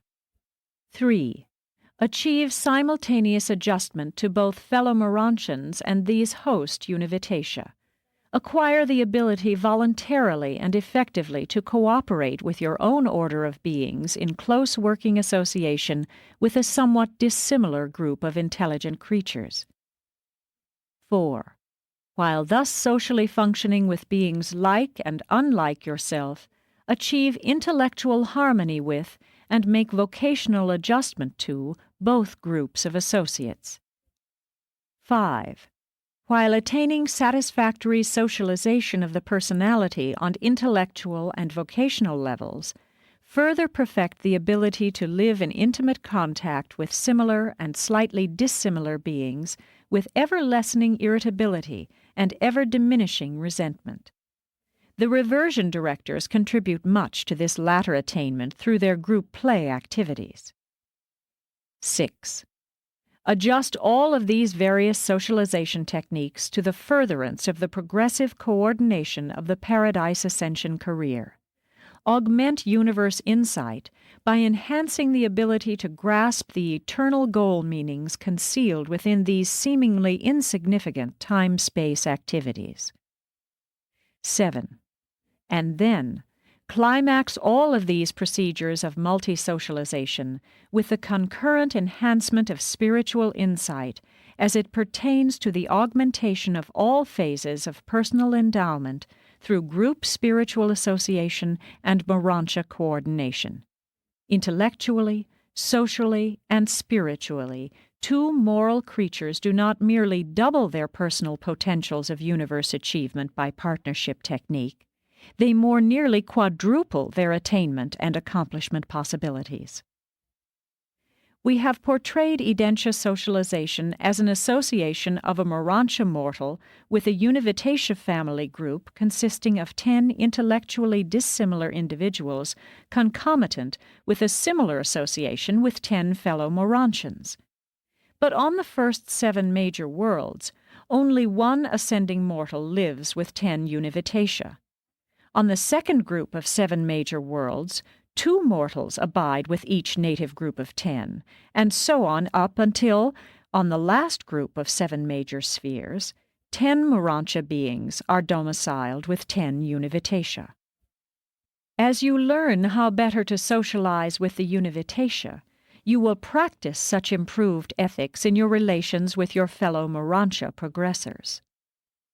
As ascending mortals, you will enjoy your sojourn on the progress worlds of Edentia, but you will not experience that personal thrill of satisfaction which characterizes your initial contact with universe affairs on the system headquarters, or your farewell touch with these realities on the final worlds of the universe capital. 9. Citizenship on Edentia. After graduation from world number 70, ascending mortals take up residence on Edentia. Ascenders now, for the first time, attend the Assemblies of Paradise and hear the story of their far-flung career as it is depicted by the Faithful of Days, the first of the Supreme Trinity Origin personalities they have met. This entire sojourn on the constellation training worlds, culminating in Edentia citizenship, is a period of true and heavenly bliss for the Morontia progressors. Throughout your sojourn on the system worlds, you are evolving from a near animal to a Morontia creature. You are more material than spiritual. On the Salvington spheres, you will be evolving from a Morontia being to the status of a true spirit. You will be more spiritual than material. But on Edentia, ascenders are midway between their former and their future estates, midway in their passage from evolutionary animal to ascending spirit. During your whole stay on Edentia and its worlds, you are as the angels. You are constantly progressing, but all the while maintaining a general and a typical Morontia status. This constellation sojourn of an ascending mortal is the most uniform and stabilized epoch in the entire career of Urantia progression. This experience constitutes the pre-spirit socialization training of the ascenders. It is analogous to the pre-finaliter spiritual experience of Havona and to the pre-absonite training on Paradise. Ascending mortals on Urantia are chiefly occupied with the assignments on the 70 progressive Univitation worlds. They also serve in varied capacities on Urantia itself, mainly in conjunction with the constellation program concerned with group, racial, national, and planetary welfare. The Most Highs are not so much engaged in fostering individual advancement on the inhabited worlds. They rule in the kingdoms of men, rather than in the hearts of individuals. And on that day when you are prepared to leave Urantia for the Salvington career, you will pause and look back on one of the most beautiful and most refreshing of all your epochs of training this side of Paradise. But the glory of it all augments as you ascend inward and achieve increased capacity for enlarged appreciation of divine meanings and spiritual values. Sponsored by Malavesha Melchizedek. Paper 44. The Celestial Artisans. Among the courtesy colonies of the various divisional and universe headquarters worlds may be found the unique order of composite personalities denominated the Celestial Artisans. These beings are the master artists and artisans of the Urantia and lower spirit realms. They are the spirits and semi-spirits who are engaged in Urantia embellishment and in spiritual beautification.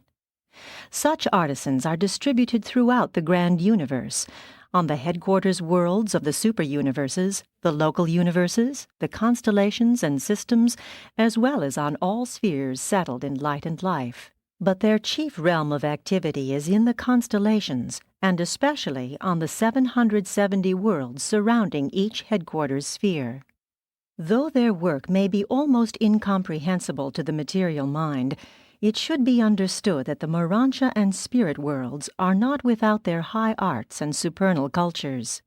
The celestial artisans are not created as such. They are a selected and recruited corps of beings composed of certain teacher personalities native to the central universe, and their volunteer pupils, drawn from the ascending mortals and numerous other celestial groups. The original teaching corps of these artisans was sometime assigned by the Infinite Spirit in collaboration with the 7 Master Spirits and consisted of 7,000 Havona instructors, 1,000 to each of the 7 divisions of artisans. With such a nucleus to start with, there has developed through the ages this brilliant body of skillful workers in spirit and Urantia affairs. Any Urantia personality or spirit entity is eligible for admission to the corps of the celestial artisans, that is, any being below the rank of inherent divine sonship. Ascending sons of God from the evolutionary spheres may, after their arrival on the Urantia worlds, apply for admission to the artisan corps, and, if sufficiently gifted, may choose such a career for a longer or shorter period. But no one may enlist with the celestial artisans for less than 1 millennium, 1,000 years of super-universe time.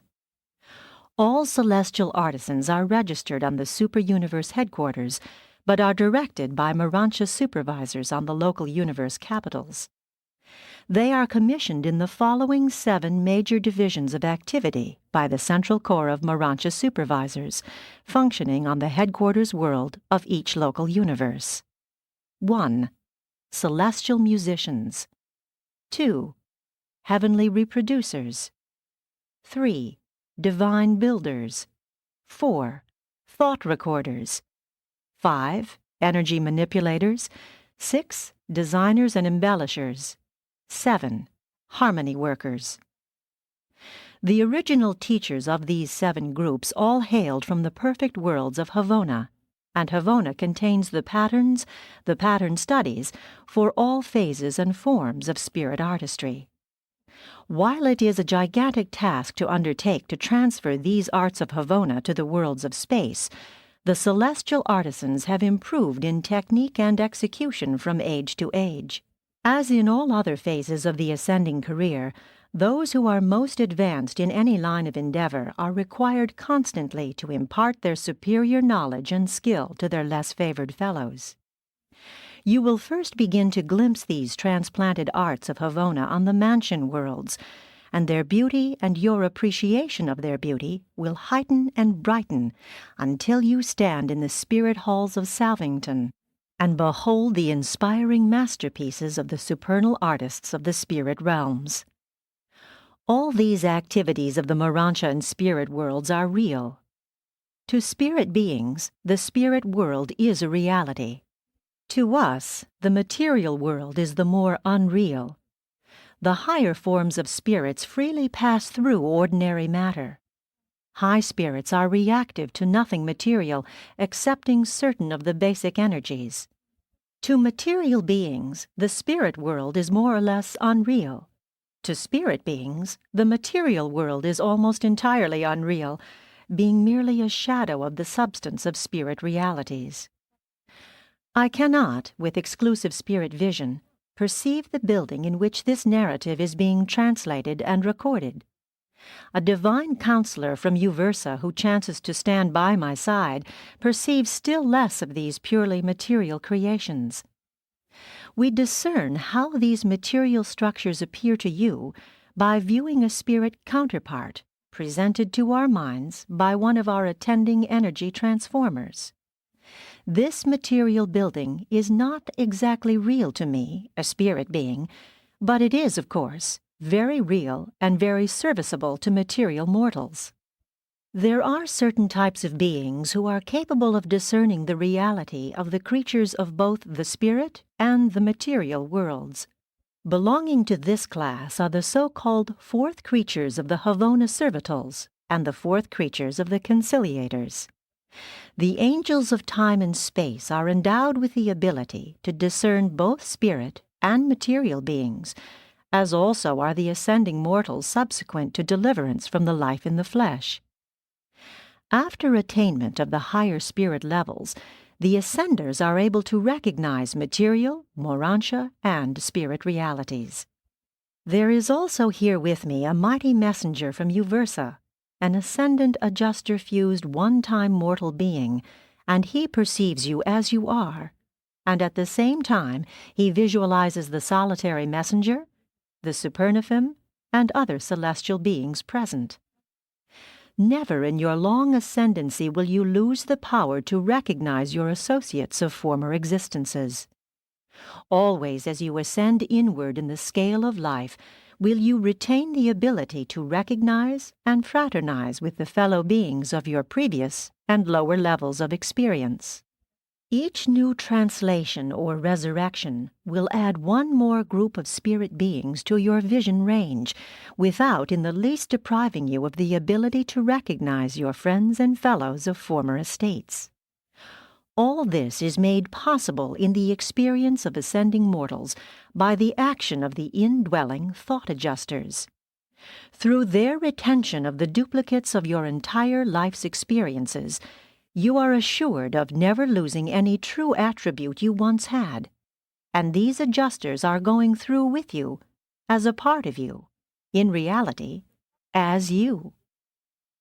But I almost despair of being able to convey to the material mind the nature of the work of the celestial artisans. I am under the necessity of constantly perverting thought and distorting language in an effort to unfold to the mortal mind the reality of these Urantia transactions and near-spirit phenomena. Your comprehension is incapable of grasping, and your language is inadequate for conveying the meaning, value, and relationship of these semi-spirit activities. And I proceed with this effort to enlighten the human mind concerning these realities with the full understanding of the utter impossibility of my being very successful in such an undertaking.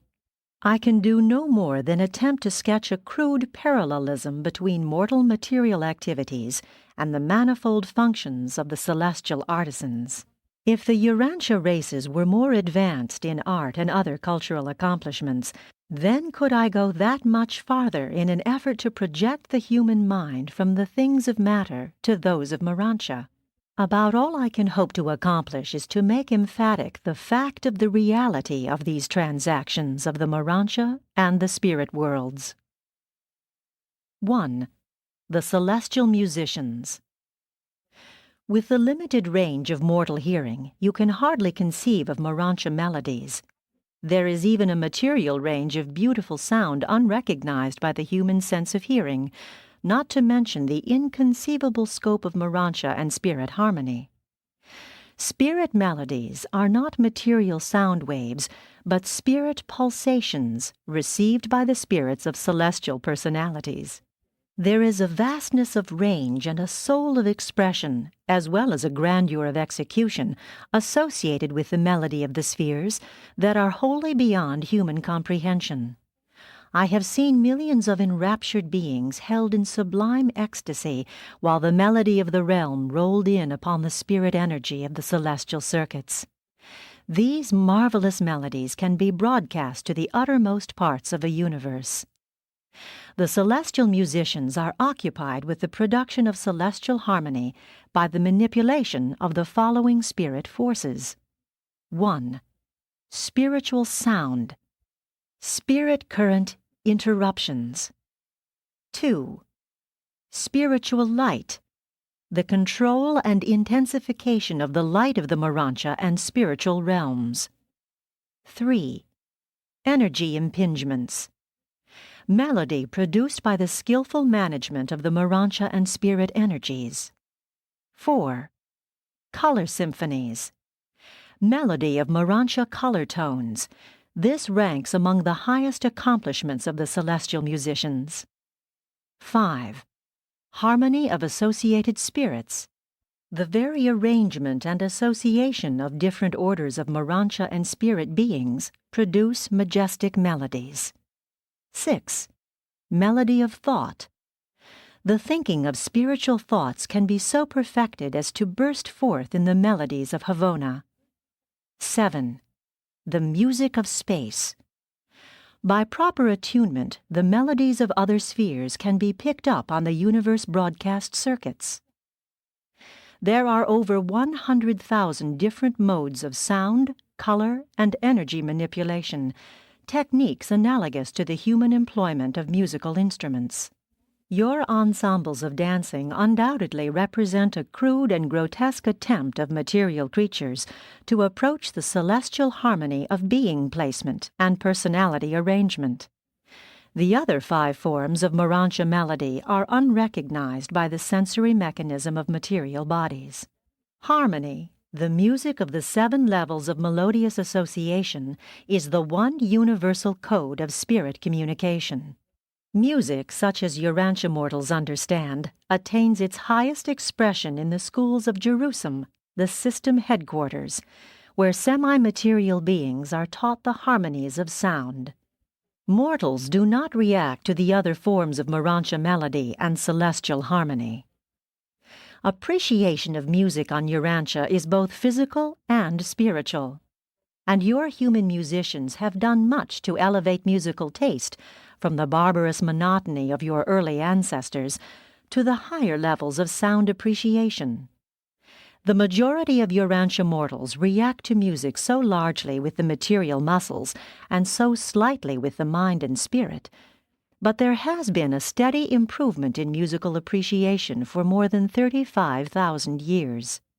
Tuneful syncopation represents a transition from the musical monotony of primitive man to the expressionful harmony and meaningful melodies of your later-day musicians. These earlier types of rhythm stimulate the reaction of the music-loving sense without entailing the exertion of the higher intellectual powers of harmony appreciation, and thus more generally appeal to immature or spiritually indolent individuals. The best music of Urantia is just a fleeting echo of the magnificent strains heard by the celestial associates of your musicians, who left but snatches of these harmonies of Urantia forces on record as the musical melodies of sound harmonics. Spirit Morantia music not infrequently employs all 7 modes of expression and reproduction, so that the human mind is tremendously handicapped in any attempt to reduce these melodies of the higher spheres to mere notes of musical sound. Such an effort would be something like endeavoring to reproduce the strains of a great orchestra by means of a single musical instrument. While you have assembled some beautiful melodies on Urantia, you have not progressed musically nearly so far as many of your neighboring planets in Satania. If Adam and Eve had only survived, then would you have had music in reality. But the gift of harmony, so large in their natures, has been so diluted by strains of unmusical tendencies that only once in 1,000 mortal lives is there any great appreciation of harmonics. But be not discouraged.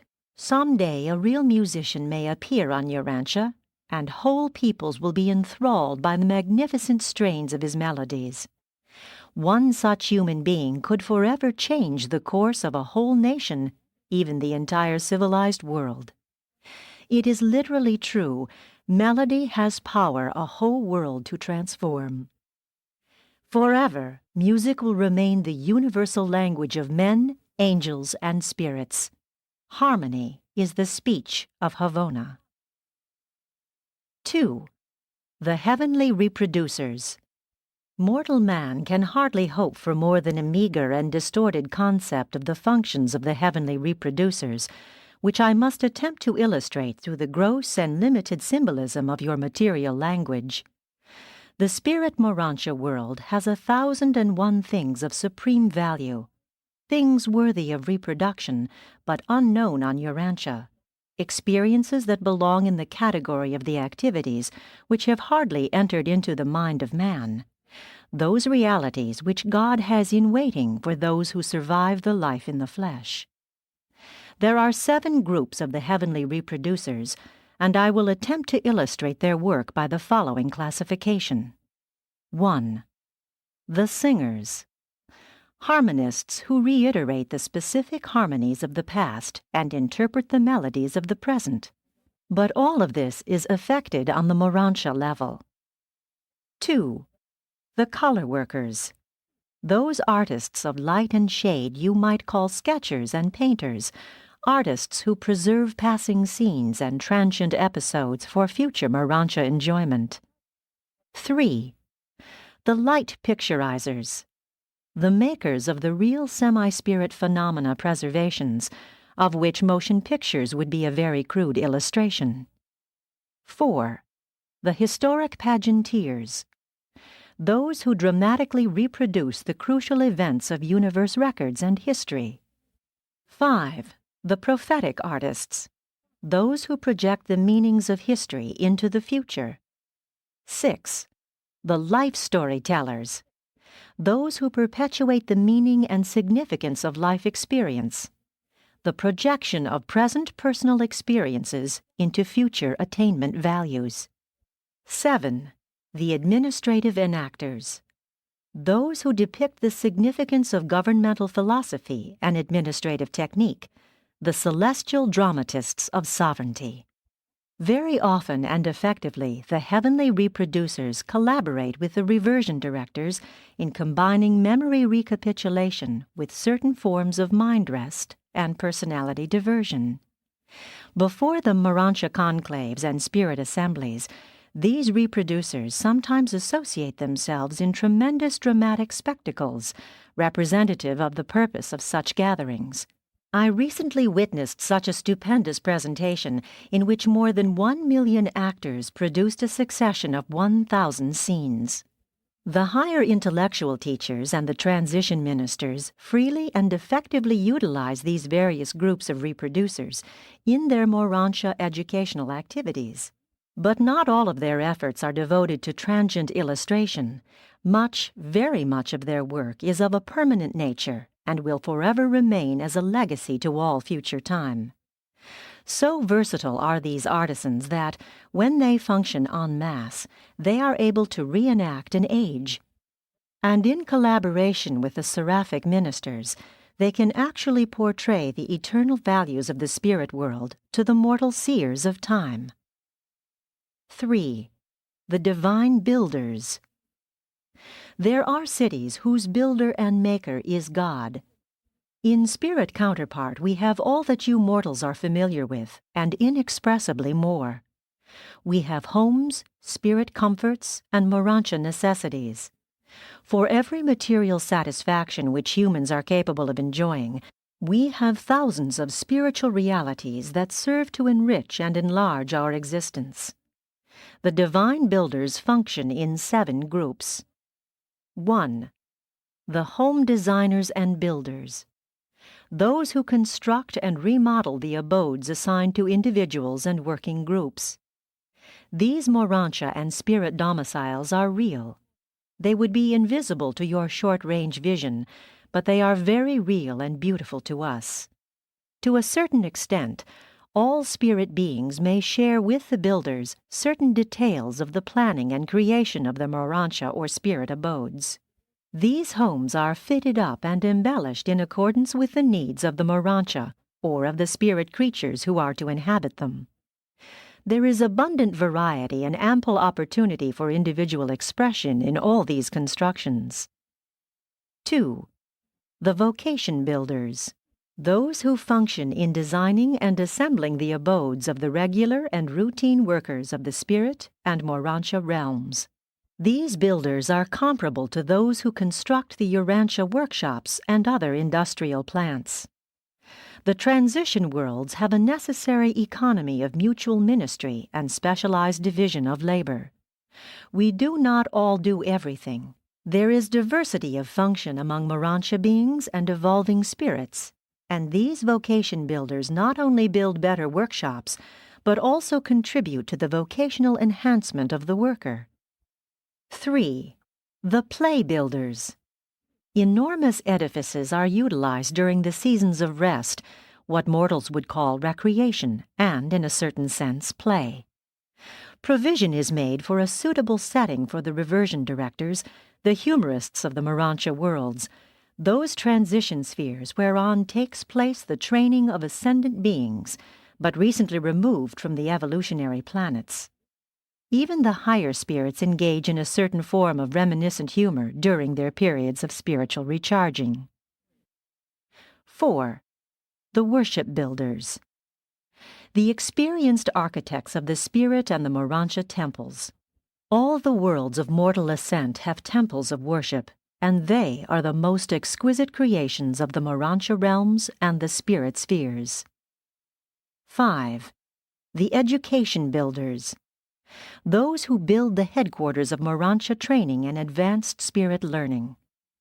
Always is the way open to acquire more knowledge, to gain additional information respecting one's present and future work, as well as universal cultural knowledge, information designed to make ascending mortals more intelligent and effective citizens of the Urantia and spirit worlds. 6. Urantia planners. Those who build for the coordinate association of all the personalities of all realms as they are at any one time present on any one sphere.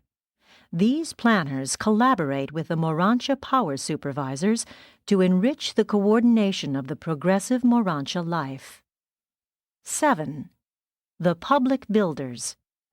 The artisans who plan and construct the designated places of assembly other than those of worship. Great and magnificent are the places of common assembly. While neither these structures nor their embellishment would be exactly real to the sensory comprehension of material mortals, they are very real to us. You would be unable to see these temples could you be there in the flesh. Nevertheless, all of these supermaterial creations are actually there, and we clearly discern them and just as fully enjoy them. 4. The thought recorders. These artisans are devoted to the preservation and reproduction of the superior thought of the realms, and they function in 7 groups. 1. Thought preservers. These are the artisans dedicated to the preservation of the higher thought of the realms. On the Urantia worlds, they truly treasure the gems of mentation. Before first coming to Urantia, I saw records and heard broadcasts of the ideation for some of the great minds of this planet. Thought recorders preserve such noble ideas in the tongue of Uversa. Each super-universe has its own language, a tongue spoken by its personalities and prevailing throughout its sectors. This is known as the tongue of Uversa in our super-universe. Each local universe also has its own language. All of the higher orders of Nebadon are bilingual, speaking both the language of Nebadon and the tongue of Uversa. When two individuals from different local universes meet, they communicate in the tongue of Uversa. If, however, one of them hails from another super-universe, they must have recourse to a translator. In the central universe, there is little need of a language. There exists perfect and well-nigh complete understanding. There, only the gods are not fully comprehended. We are taught that a chance meeting on Paradise reveals more of mutual understanding than could be communicated by a mortal language in 1,000 years. Even on Salvington, we know as we are known. The ability to translate thought into language in the Urantia and spirit spheres is beyond mortal comprehension. Our rate of reducing thought to a permanent record can be so speeded up by the expert recorders that the equivalent of over 500,000 words or thought symbols can be registered in 1 minute of Urantia time. These universe languages are far more replete than the speech of the evolving worlds. The concept symbols of Uversa embrace more than 1 billion characters, although the basic alphabet contains only 70 symbols. The language of Nebadon is not quite so elaborate, the basic symbols or alphabet being 48 in number. 2. Concept recorders. This second group of recorders are concerned with the preservation of concept pictures, idea patterns. This is a form of permanent recording unknown on the material realms, and by this method I could gain more knowledge in 1 hour of your time than you could gain in 100 years of perusing ordinary written language. 3.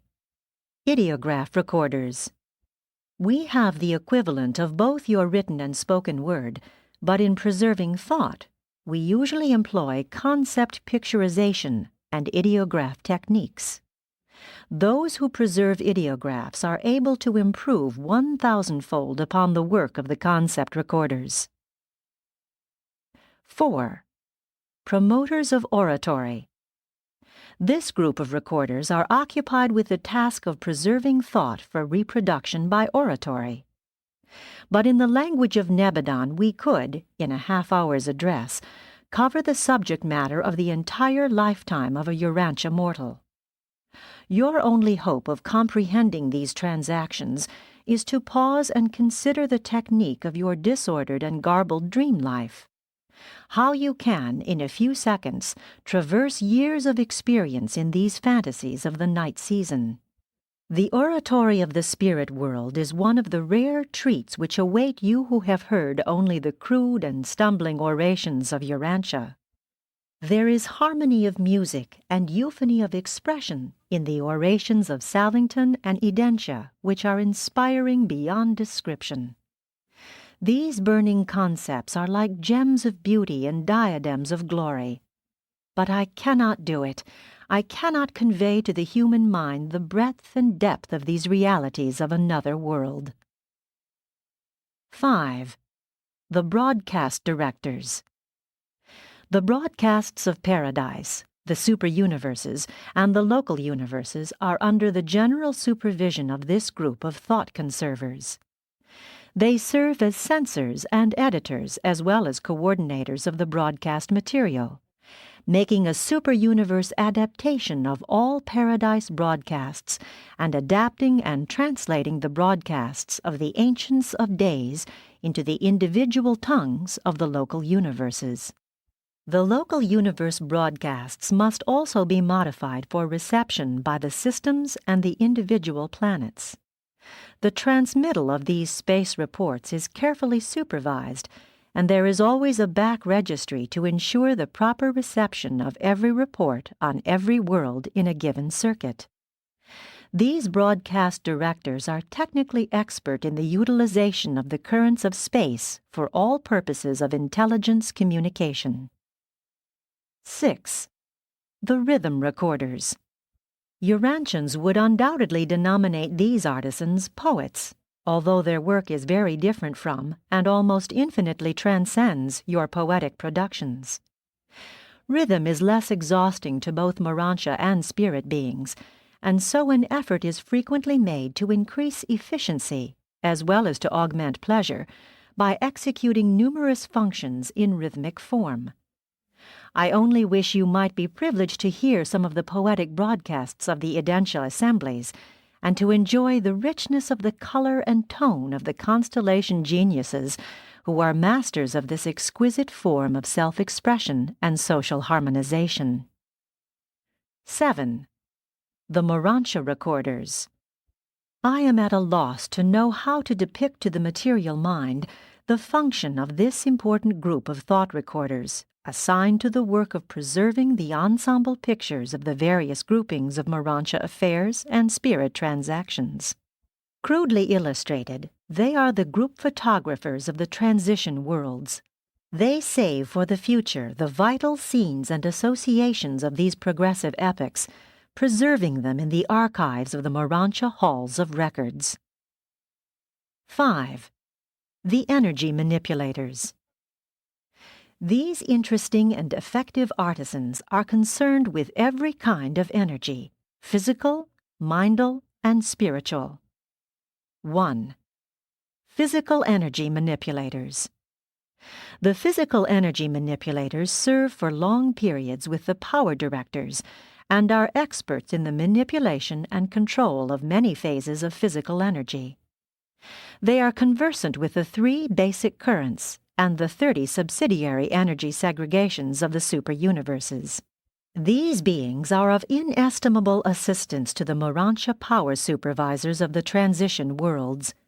They are the persistent students of the cosmic projections of paradise. 2. Mind energy manipulators. These are the experts of intercommunication between Urantia and other types of intelligent beings. This form of communication between mortals is practically non-existent on Urantia. These are the specialists who promote the ability of the ascending Urantia beings to communicate with one another, and their work embraces numerous unique adventures in intellect liaison, which are far beyond my power to portray to the material mind. These artisans are the keen students of the mind circuits of the infinite spirit. 3. Spiritual energy manipulators. The manipulators of spiritual energy are an intriguing group. Spiritual energy acts in accordance with established laws, just as does physical energy. That is, spirit force, when studied, yields dependable deductions and can be precisely dealt with, even as can the physical energies. There are just as certain and reliable laws in the spirit world as obtain in the material realms. During the last few millions of years, many improved techniques for the intake of spiritual energy have been effected by these students of the fundamental laws of the eternal sun, governing spirit energy as applied to the Urantia and other orders of celestial beings throughout the universes. 4. The compound manipulators. This is the adventurous group of well-trained beings who are dedicated to the functional association of the 3 original phases of divine energy manifested throughout the universes as physical, mindal, and spiritual energies. These are the keen personalities who are in reality seeking to discover the universe presence of God the Supreme. For in this deity personality there must occur the experiential unification of all grand universe divinity. And to a certain extent, these artisans have in recent times met with some success. 5. The transport advisors. This corps of technical advisors to the Transport Seraphim are most proficient in collaborating with the star students in working out routings and in otherwise assisting the chiefs of transport on the worlds of space. They are the traffic supervisors of the spheres and are present on all inhabited planets.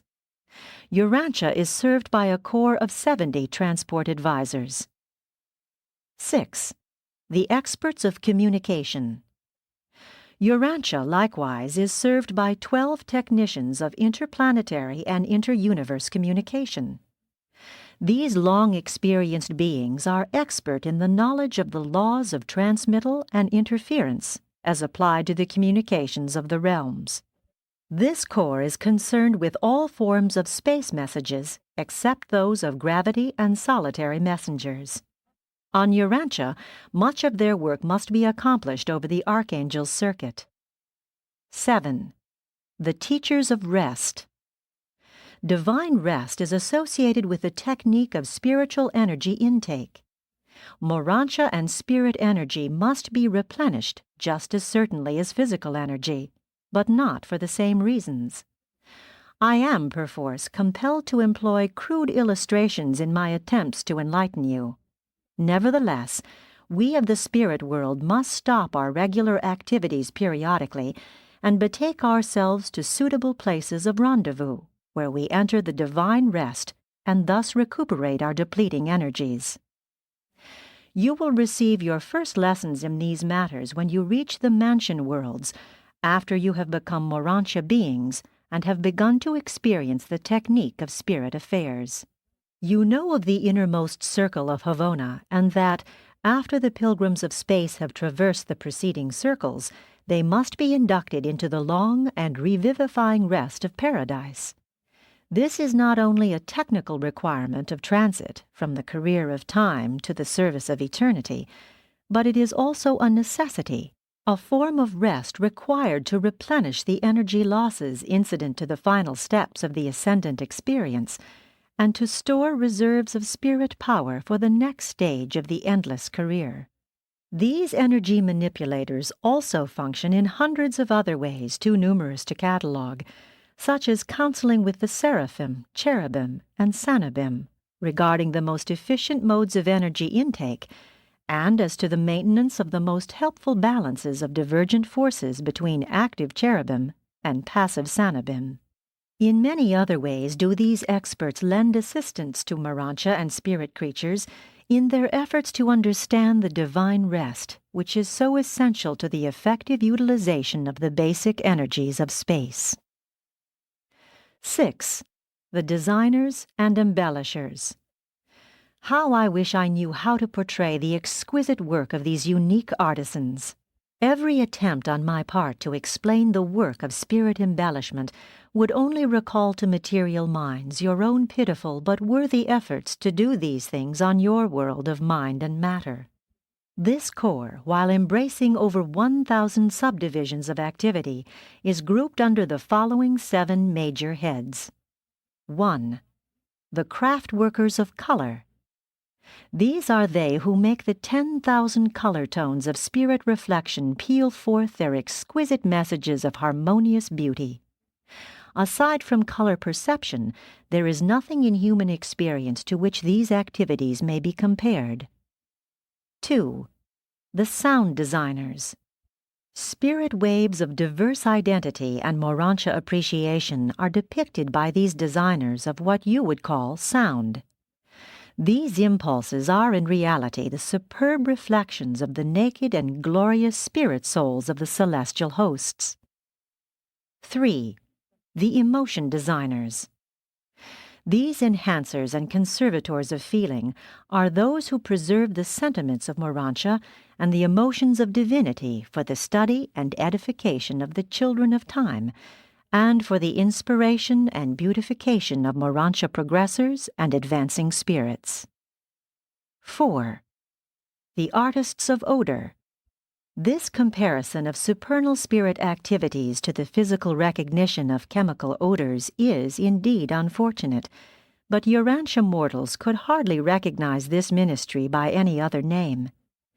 These artisans create their varied symphonies for the edification and delight of the advancing children of light. You have nothing on earth to which this type of spiritual grandeur can be even remotely compared. 5. The presence embellishers.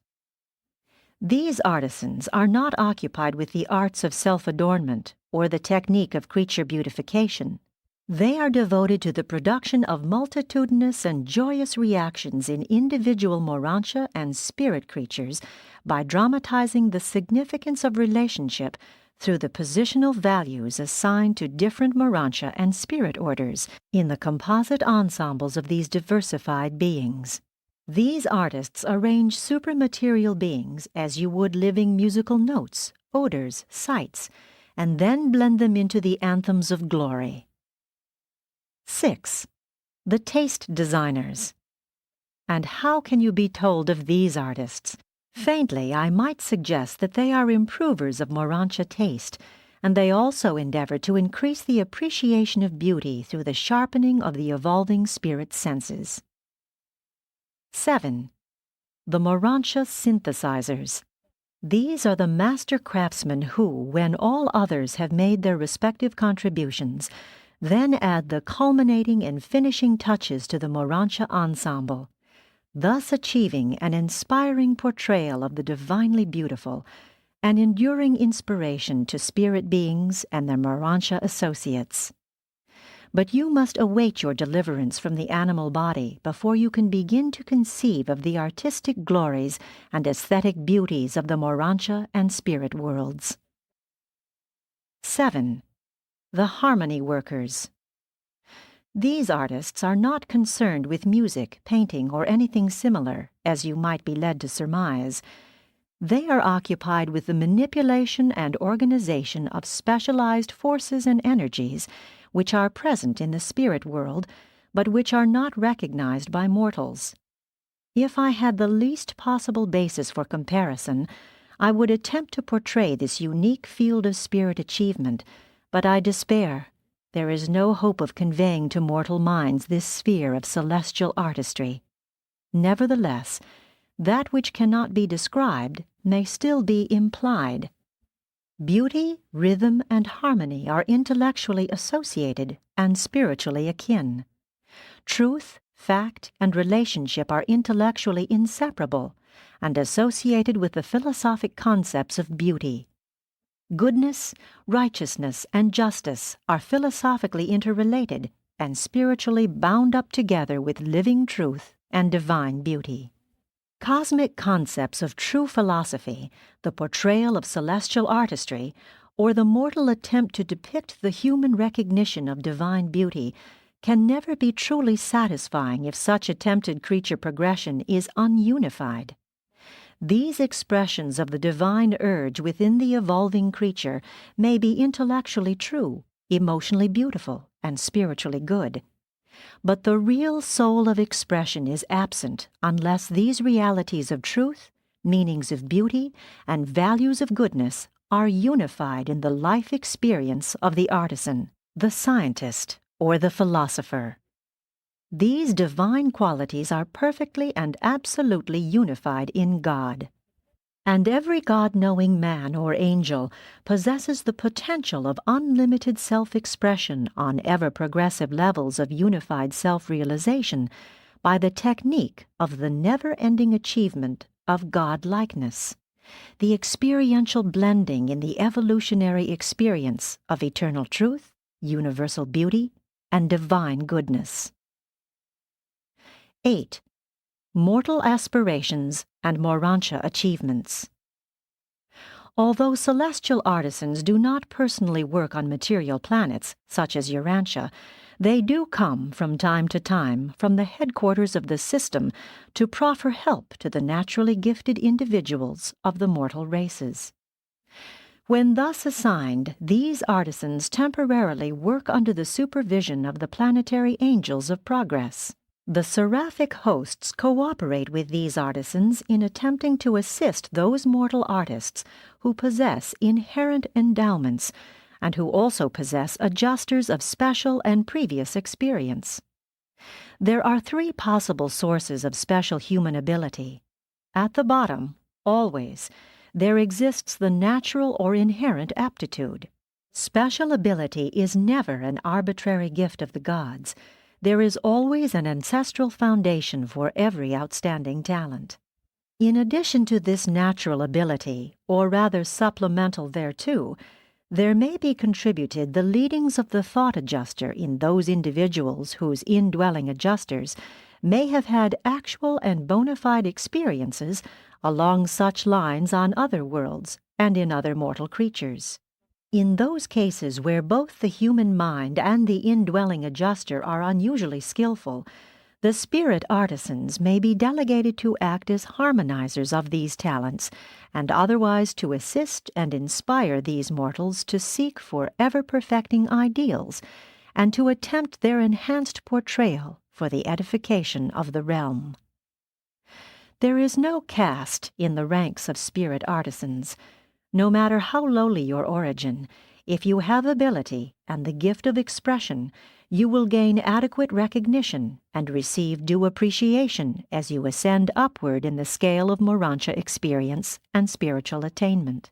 There can be no handicap of human heredity or deprivation of mortal environment which the Urantia career will not fully compensate and wholly remove. And all such satisfactions of artistic achievement and expressionful self-realization will be effected by your own personal efforts in progressive advancement.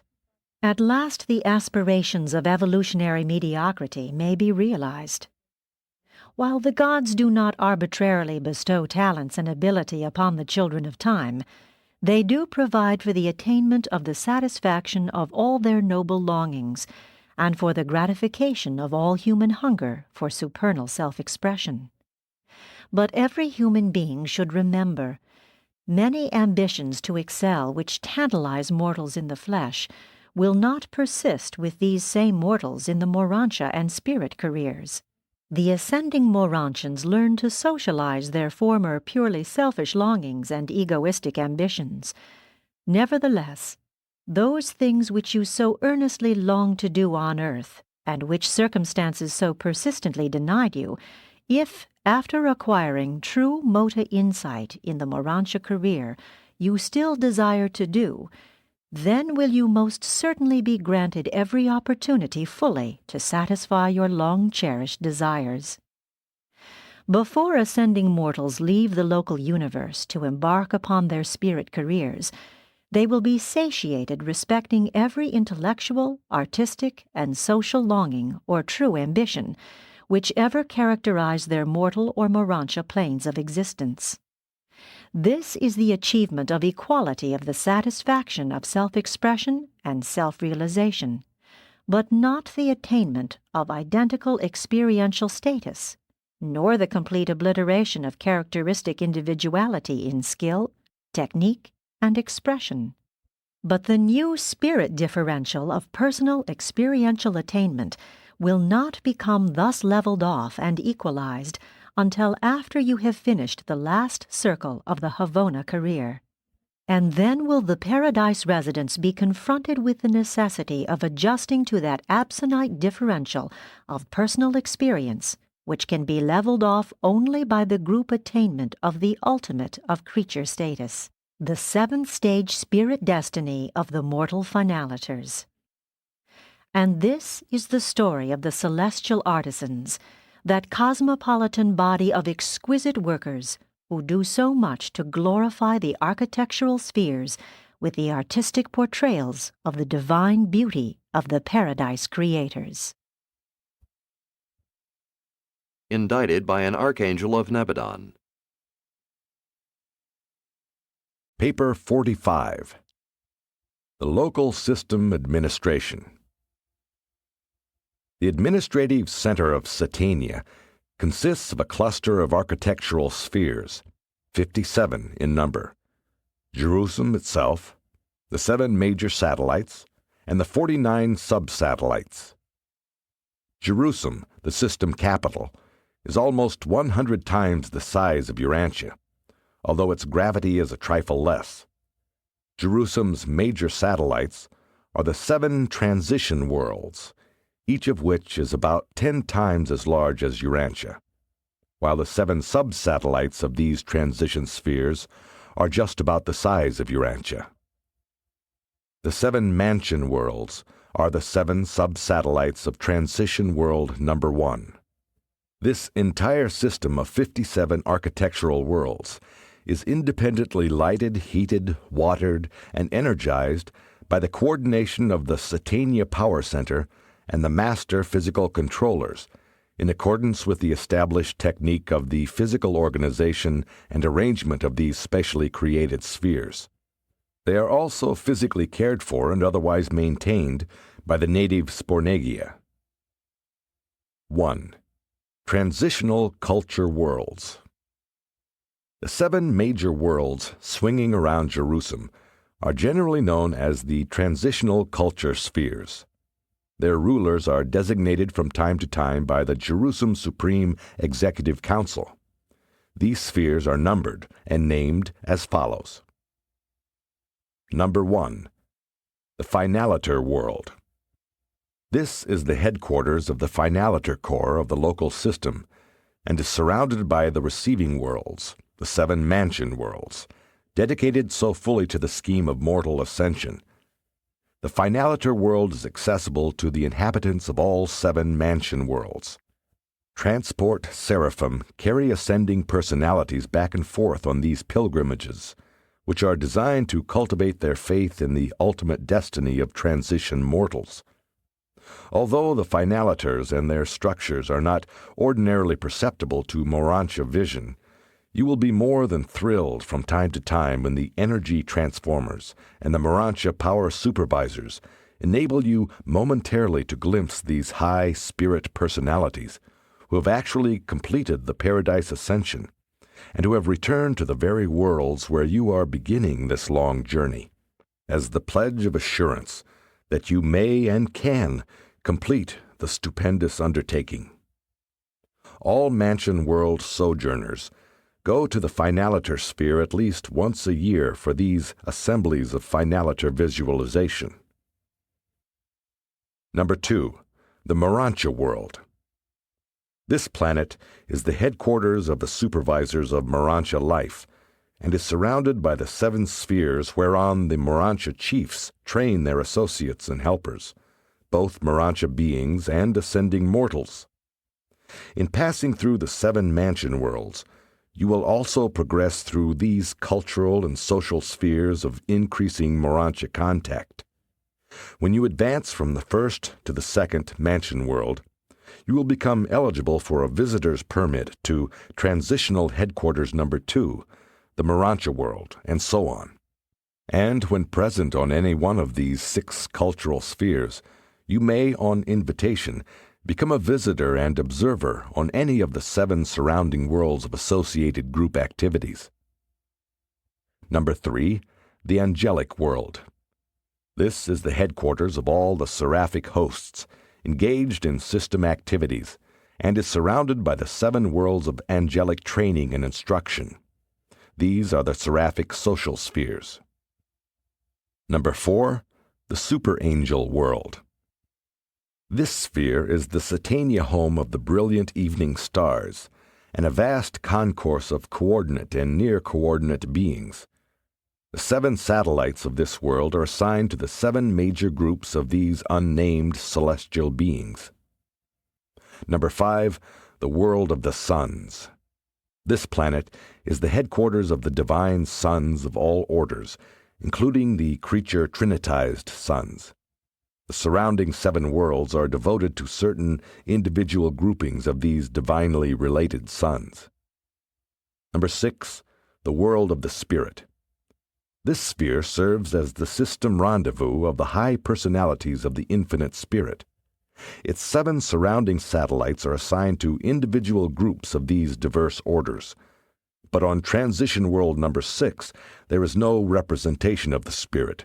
Neither is such a presence to be observed on the system capitals. The divine minister of Salvington is everywhere in Nebadon. Number 7. The World of the Father. This is the silent sphere of the system, No group of beings is domiciled on it. The great temple of light occupies a central place, but no one can be discerned therein. All beings of all the system worlds are welcomed as worshippers. The 7 satellites surrounding the Father's world are variously utilized in the different systems.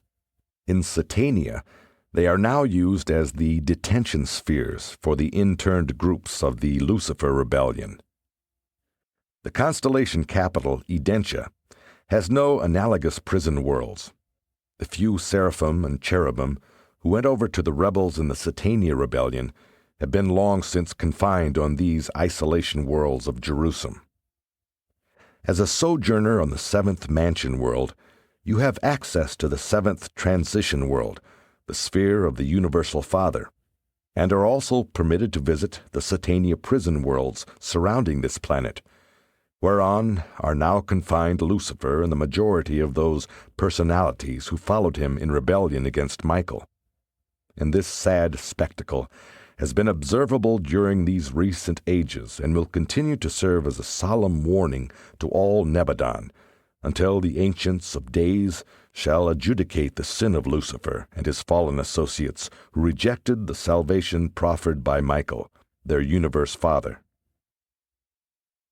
2. The System Sovereign. The chief executive of a local system of inhabited worlds is a primary Lananandek son, the System Sovereign. In our local universe, these sovereigns are entrusted with large executive responsibilities, unusual personal prerogatives. Not all universes, even in Orvantan, are so organized as to permit the system sovereigns to exercise such unusually wide powers of personal discretion in the direction of system affairs. But in all the history of Nebadon, these untrammeled executives have exhibited disloyalty only 3 times. The Lucifer Rebellion in the system of Satania was the last and the most widespread of all. In Satania, even after this disastrous upheaval, absolutely no changes have been made in the technique of system administration. The present system sovereign possesses all the power and exercises all the authority that were invested in his unworthy predecessor, except for certain matters now under the supervision of the Constellation Fathers, which the Ancients of Days have not yet fully restored to Lanaforge, the successor of Lucifer. The present head of Satania is a gracious and brilliant ruler, and he is a rebellion-tested sovereign. When serving as an assistant system sovereign, Lanaforge was faithful to Michael in an earlier upheaval in the universe of Nebadon. This mighty and brilliant lord of Satania is a tried and tested administrator. At the time of the second system rebellion in Nebadon, when the system sovereign stumbled and fell into darkness, Lanaforge, the first assistant to the erring chief, seized the reins of government and so conducted the affairs of the system that comparatively few personalities were lost, either on the headquarters worlds or on the inhabited planets of that unfortunate system. Lanaforge bears the distinction of being the only primary Lananandek son in all Nebadon, who thus functioned loyally in the service of Michael and in the very presence of the default of his brother of superior authority and antecedent rank. Lanaforge will probably not be removed from Jerusalem until all the results of the former folly have been overcome and the products of rebellion removed from Satania. While all the affairs of the isolated worlds of Satania have not been returned to his jurisdiction, Lanaforge discloses great interest in their welfare, and he is a frequent visitor on Urantia. As in other and normal systems, the sovereign presides over the system council of world rulers, the planetary princes and the resident governors general of the isolated worlds. This planetary council assembles from time to time on the headquarters of the system, when the sons of God come together. Once a week, every 10 days on Jerusalem, the sovereign holds a conclave with some one group of the various orders of personalities domiciled on the headquarters world. These are the charmingly informal hours of Jerusalem, and they are never to be forgotten occasions. On Jerusalem there exists the utmost fraternity between all the various orders of beings, and between each of these groups and the system sovereign. These unique assemblages occur on the Sea of Glass, the great gathering field of the system capital. They are purely social and spiritual occasions. Nothing pertaining to the planetary administration or even to the ascendant plan is ever discussed. Ascending mortals come together at these times merely to enjoy themselves and to meet their fellow Jerusalemites. Those groups which are not being entertained by the sovereign at these weekly relaxations meet at their own headquarters. 3. The system government. The chief executive of a local system, the system sovereign, is always supported by 2 or 3 Lananandek sons, who function as first and second assistants. But at the present time the system of Satania is administered by a staff of 7 Lananandeks. 1. The system sovereign, Lanaforge, number 2709 of the primary order, and successor to the apostate Lucifer. 2. The first assistant sovereign, Mansurosha, number 17,841 of the tertiary Lananandeks. He was dispatched to Satania along with Lanaforge. 3. The second assistant sovereign, Sadib, number 271,402 of the tertiary order. Sadib also came to Satania with Lanaforge. 4. The custodian of the system, Holdant, number 19 of the tertiary corps, the holder and controller of all interned spirits above the order of mortal existence. Holdant likewise came to Satania with Lanaforge. 5. The system recorder, Vilton, secretary of the Lananandek Ministry of Satania, number 374 of the third order. Vilton was a member of the original Lanaforge group. 6. The bestowal director, Fortant, number 319,847 of the reserves of the secondary Lananandeks, and temporary director of all universe activities transplanted to Jerusalem since Michael's bestowal on Urantia. Fortant has been attached to the staff of Lanaforge for 1900 years of Urantia time. 7. The High Counselor, Hanavard, number 67 of the primary Lananandek sons, and a member of the High Corps of Universe Counselors and Coordinators. He functions as acting chairman of the Executive Council of Satania. Hanavard is the 12th of this order, so to serve on Jerusalem since the Lucifer Rebellion. This executive group of 7 Lananandeks constitutes the expanded emergency administration made necessary by the exigencies of the Lucifer Rebellion. There are only minor courts on Jerusalem, since the system is the unit of administration, not adjudication. But the Lananandek administration is supported by the Jerusalem Executive Council, the supreme advisory body of Satania. This council consists of 12 members. 1. Hanavard, the Lananandek chairman. 2. Lanaforge, the system sovereign. 3.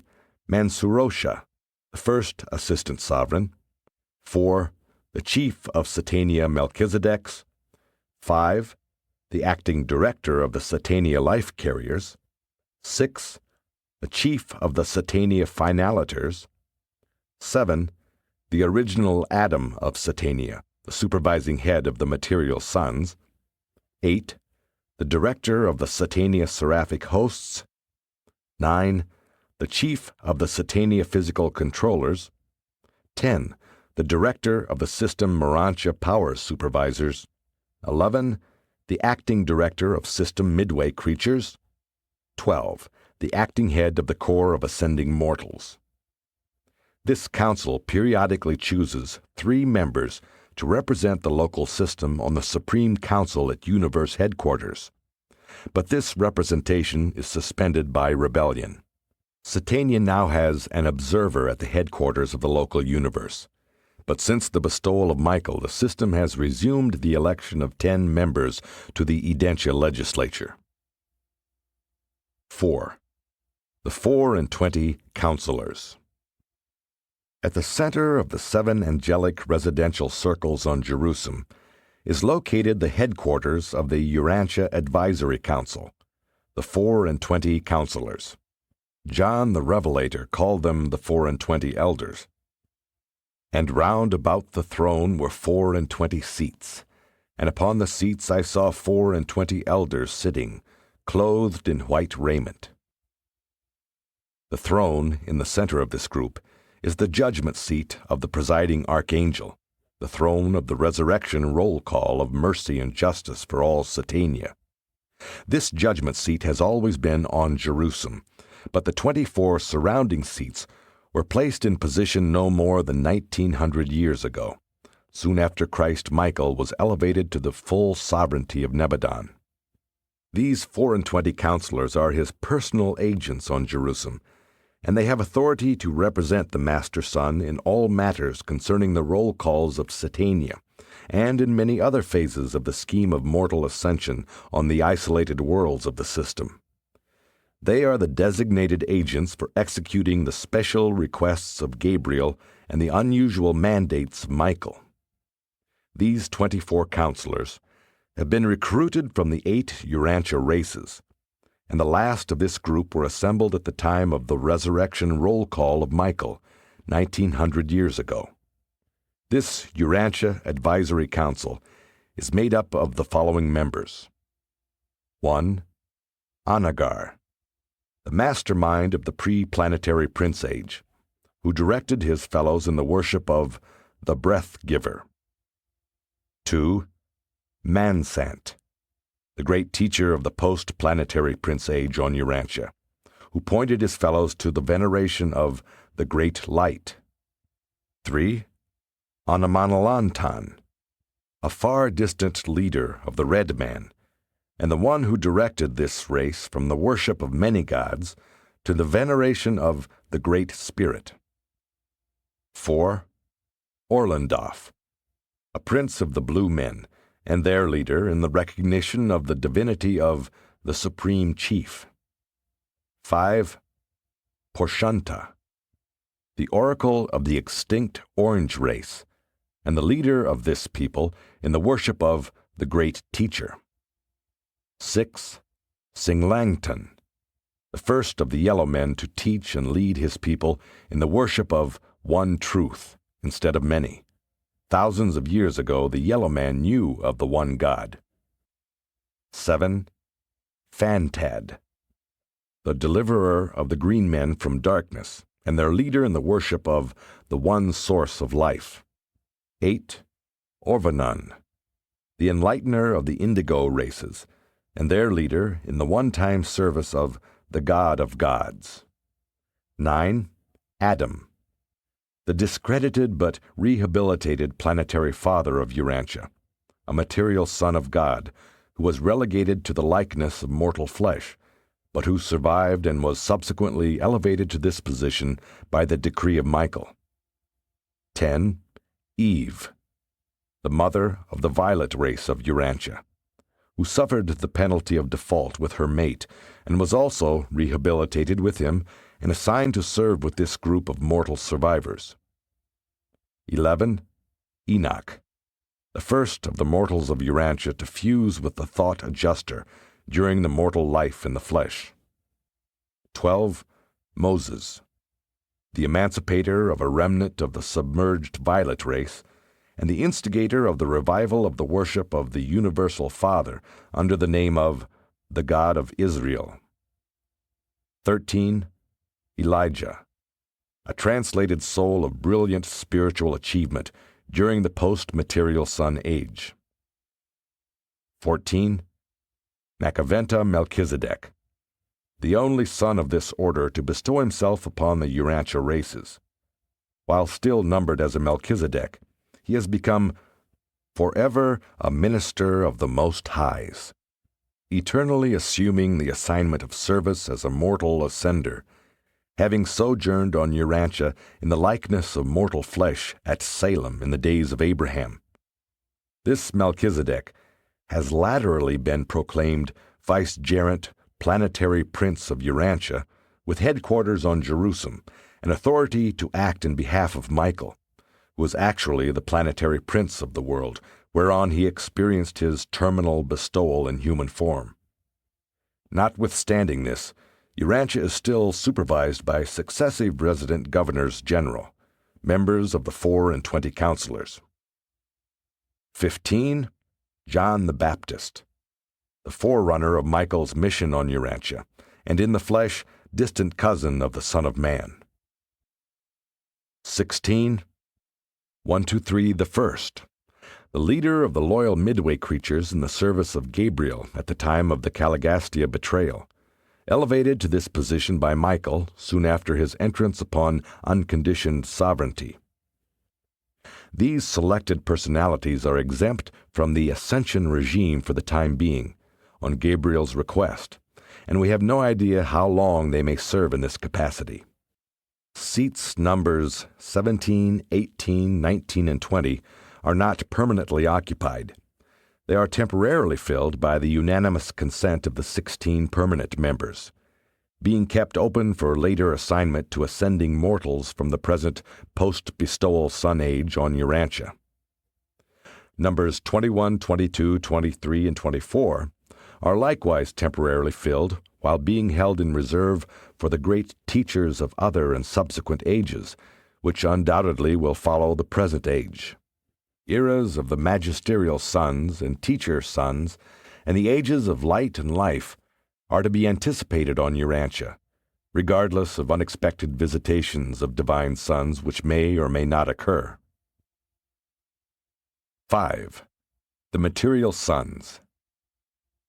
The great divisions of celestial life have their headquarters and immense preserves on Jerusalem, including the various orders of divine sons, high spirits, superangels, angels, and midway creatures. The central abode of this wonderful sector is the chief temple of the material sons. The domain of the atoms is the center of attraction to all new arrivals on Jerusalem. It is an enormous area consisting of 1,000 centers, although each family of material sons and daughters lives on an estate of its own up to the time of the departure of its members for service on the evolutionary worlds of space, or until their embarkation upon the Paradise Ascension career. These material sons are the highest type of sex-reproducing beings to be found on the training spheres of the evolving universes. And they are really material. Even the planetary Adams and Eves are plainly visible to the mortal races of the inhabited worlds. These material sons are the last and physical link in the chain of personalities, extending from divinity and perfection above down to humanity and material existence below. These sons provide the inhabited worlds with a mutually contactable intermediary between the invisible planetary prince and the material creatures of the realms. At the last millennial registration on Salvington, there were of record in Nebadon 161,432,840 material sons and daughters of citizenship status on the local system capitals. The number of material sons varies in the different systems, and their number is being constantly increased by natural reproduction. In the exercise of their reproductive functions, they are not guided wholly by the personal desires of the contacting personalities, but also by the higher governing bodies and advisory councils. These material sons and daughters are the permanent inhabitants of Jerusalem and its associated worlds. They occupy vast estates on Jerusalem and participate liberally in the local management of the capital sphere, administering practically all routine affairs with the assistance of the midwayers and the ascenders. On Jerusalem, these reproducing sons are permitted to experiment with the ideals of self-government after the manner of the Melchizedeks, and they are achieving a very high type of society. The higher orders of sonship reserve the veto functions of the realm, but in nearly every respect the Jerusalem Adamites govern themselves by universal suffrage and representative government. Sometime they hope to be granted virtually complete autonomy. The character of the service of the material sons is largely determined by their ages. While they are not eligible for admission to the Melchizedek University of Salvington, being material and ordinarily limited to certain planets, nevertheless the Melchizedeks maintain strong faculties of teachers on the headquarters of each system for the instruction of the younger generations of material sons. The educational and spiritual training systems provided for the development of the younger material sons and daughters are the acme of perfection in scope, technique, and practicability. 6. Adamic training of ascenders. The material sons and daughters, together with their children, present an engaging spectacle which never fails to arouse the curiosity and intrigue the attention of all ascending mortals. They are so similar to your own material sex races that you both find much of common interest to engage your thoughts and occupy your seasons of fraternal contact. Mortal survivors spend much of their leisure on the system capital, observing and studying the life habits and conduct of these superior semiphysical sex creatures. For these citizens of Jerusalem are the immediate sponsors and mentors of the mortal survivors from the time they attain citizenship on the headquarters world until they take leave for Urantia. On the 7 mansion worlds, ascending mortals are afforded ample opportunities for compensating any and all experiential deprivations suffered on their worlds of origin, whether due to inheritance, environment, or unfortunate premature termination of the career in the flesh. This is in every sense true except in the mortal sex life and its attendant adjustments. Thousands of mortals reach the mansion worlds without having benefited particularly from the disciplines derived from fairly average sex relations on their native spheres. The mansion world experience can provide little opportunity for compensating these very personal deprivations. Sex experience, in a physical sense, is past for these ascenders.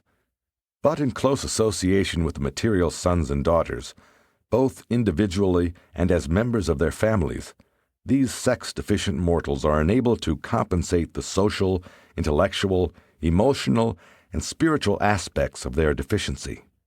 Thus are all those humans whom circumstances or bad judgment deprived of the benefits of advantageous sex association on the evolutionary worlds, here on the system capitals, afforded full opportunity to acquire these essential mortal experiences in close and loving association with the supernal Adamic sex creatures of permanent residence on the system capitals.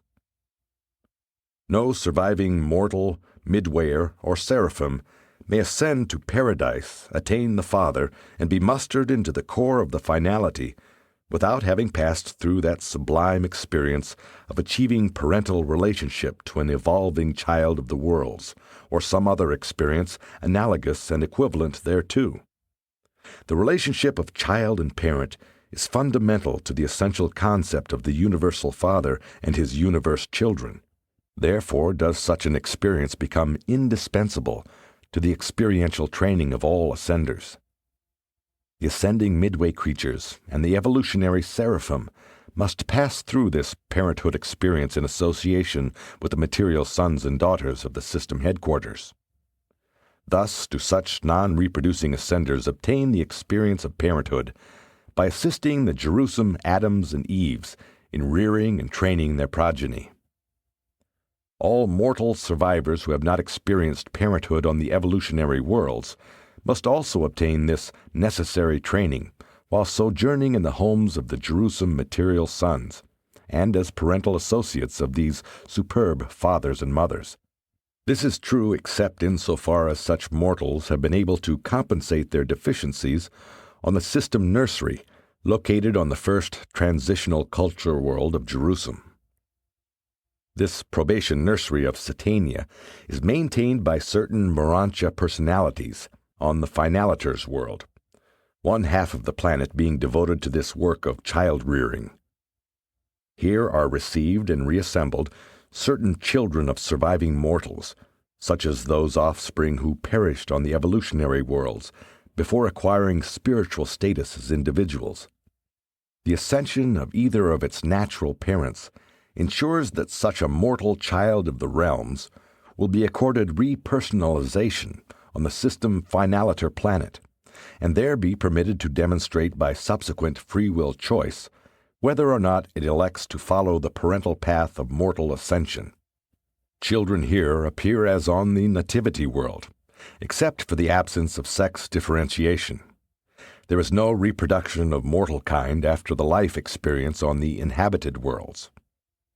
Mansion world students, who have one or more children in the probationary nursery on the finaliter's world, and who are deficient in essential parental experience, may apply for a Melchizedek permit, which will affect their temporary transfer from ascension duties on the mansion worlds to the finaliter world, where they are granted opportunity to function as associate parents to their own and other children.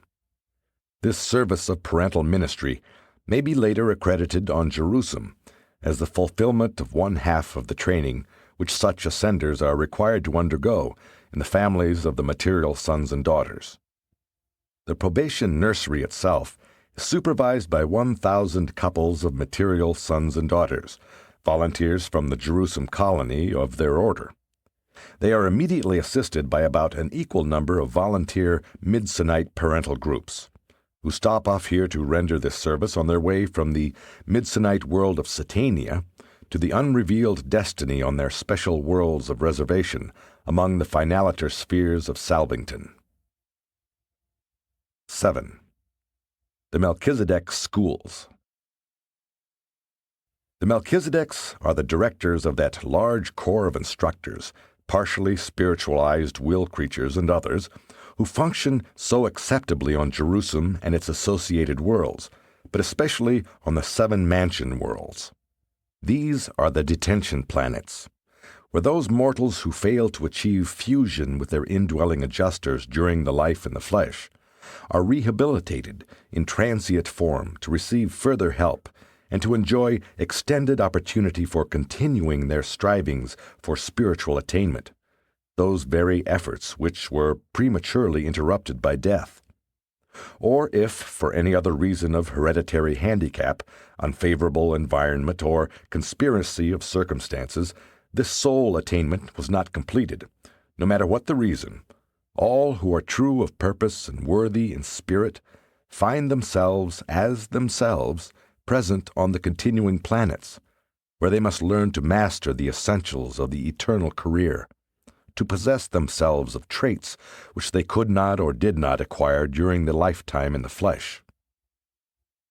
The brilliant evening stars and their unnamed coordinates frequently serve as teachers in the various educational enterprises of the universe, including those sponsored by the Melchizedeks. Also do the Trinity teacher sons collaborate, and they impart the touches of paradise perfection to these progressive training schools. But all these activities are not exclusively devoted to the advancement of ascending mortals. Many are equally occupied with the progressive training of the native spirit personalities of Nebadon. The Melchizedek sons conduct upward of 30 different educational centers on Jerusalem. These training schools begin with the College of Self-Evaluation and end with the Schools of Jerusalem Citizenship, wherein the material sons and daughters join with the Melchizedeks and others in their supreme effort to qualify the mortal survivors for the assumption of the high responsibilities of representative government. The entire universe is organized and administered on the representative plan. Representative government is the divine ideal of self-government among non-perfect beings.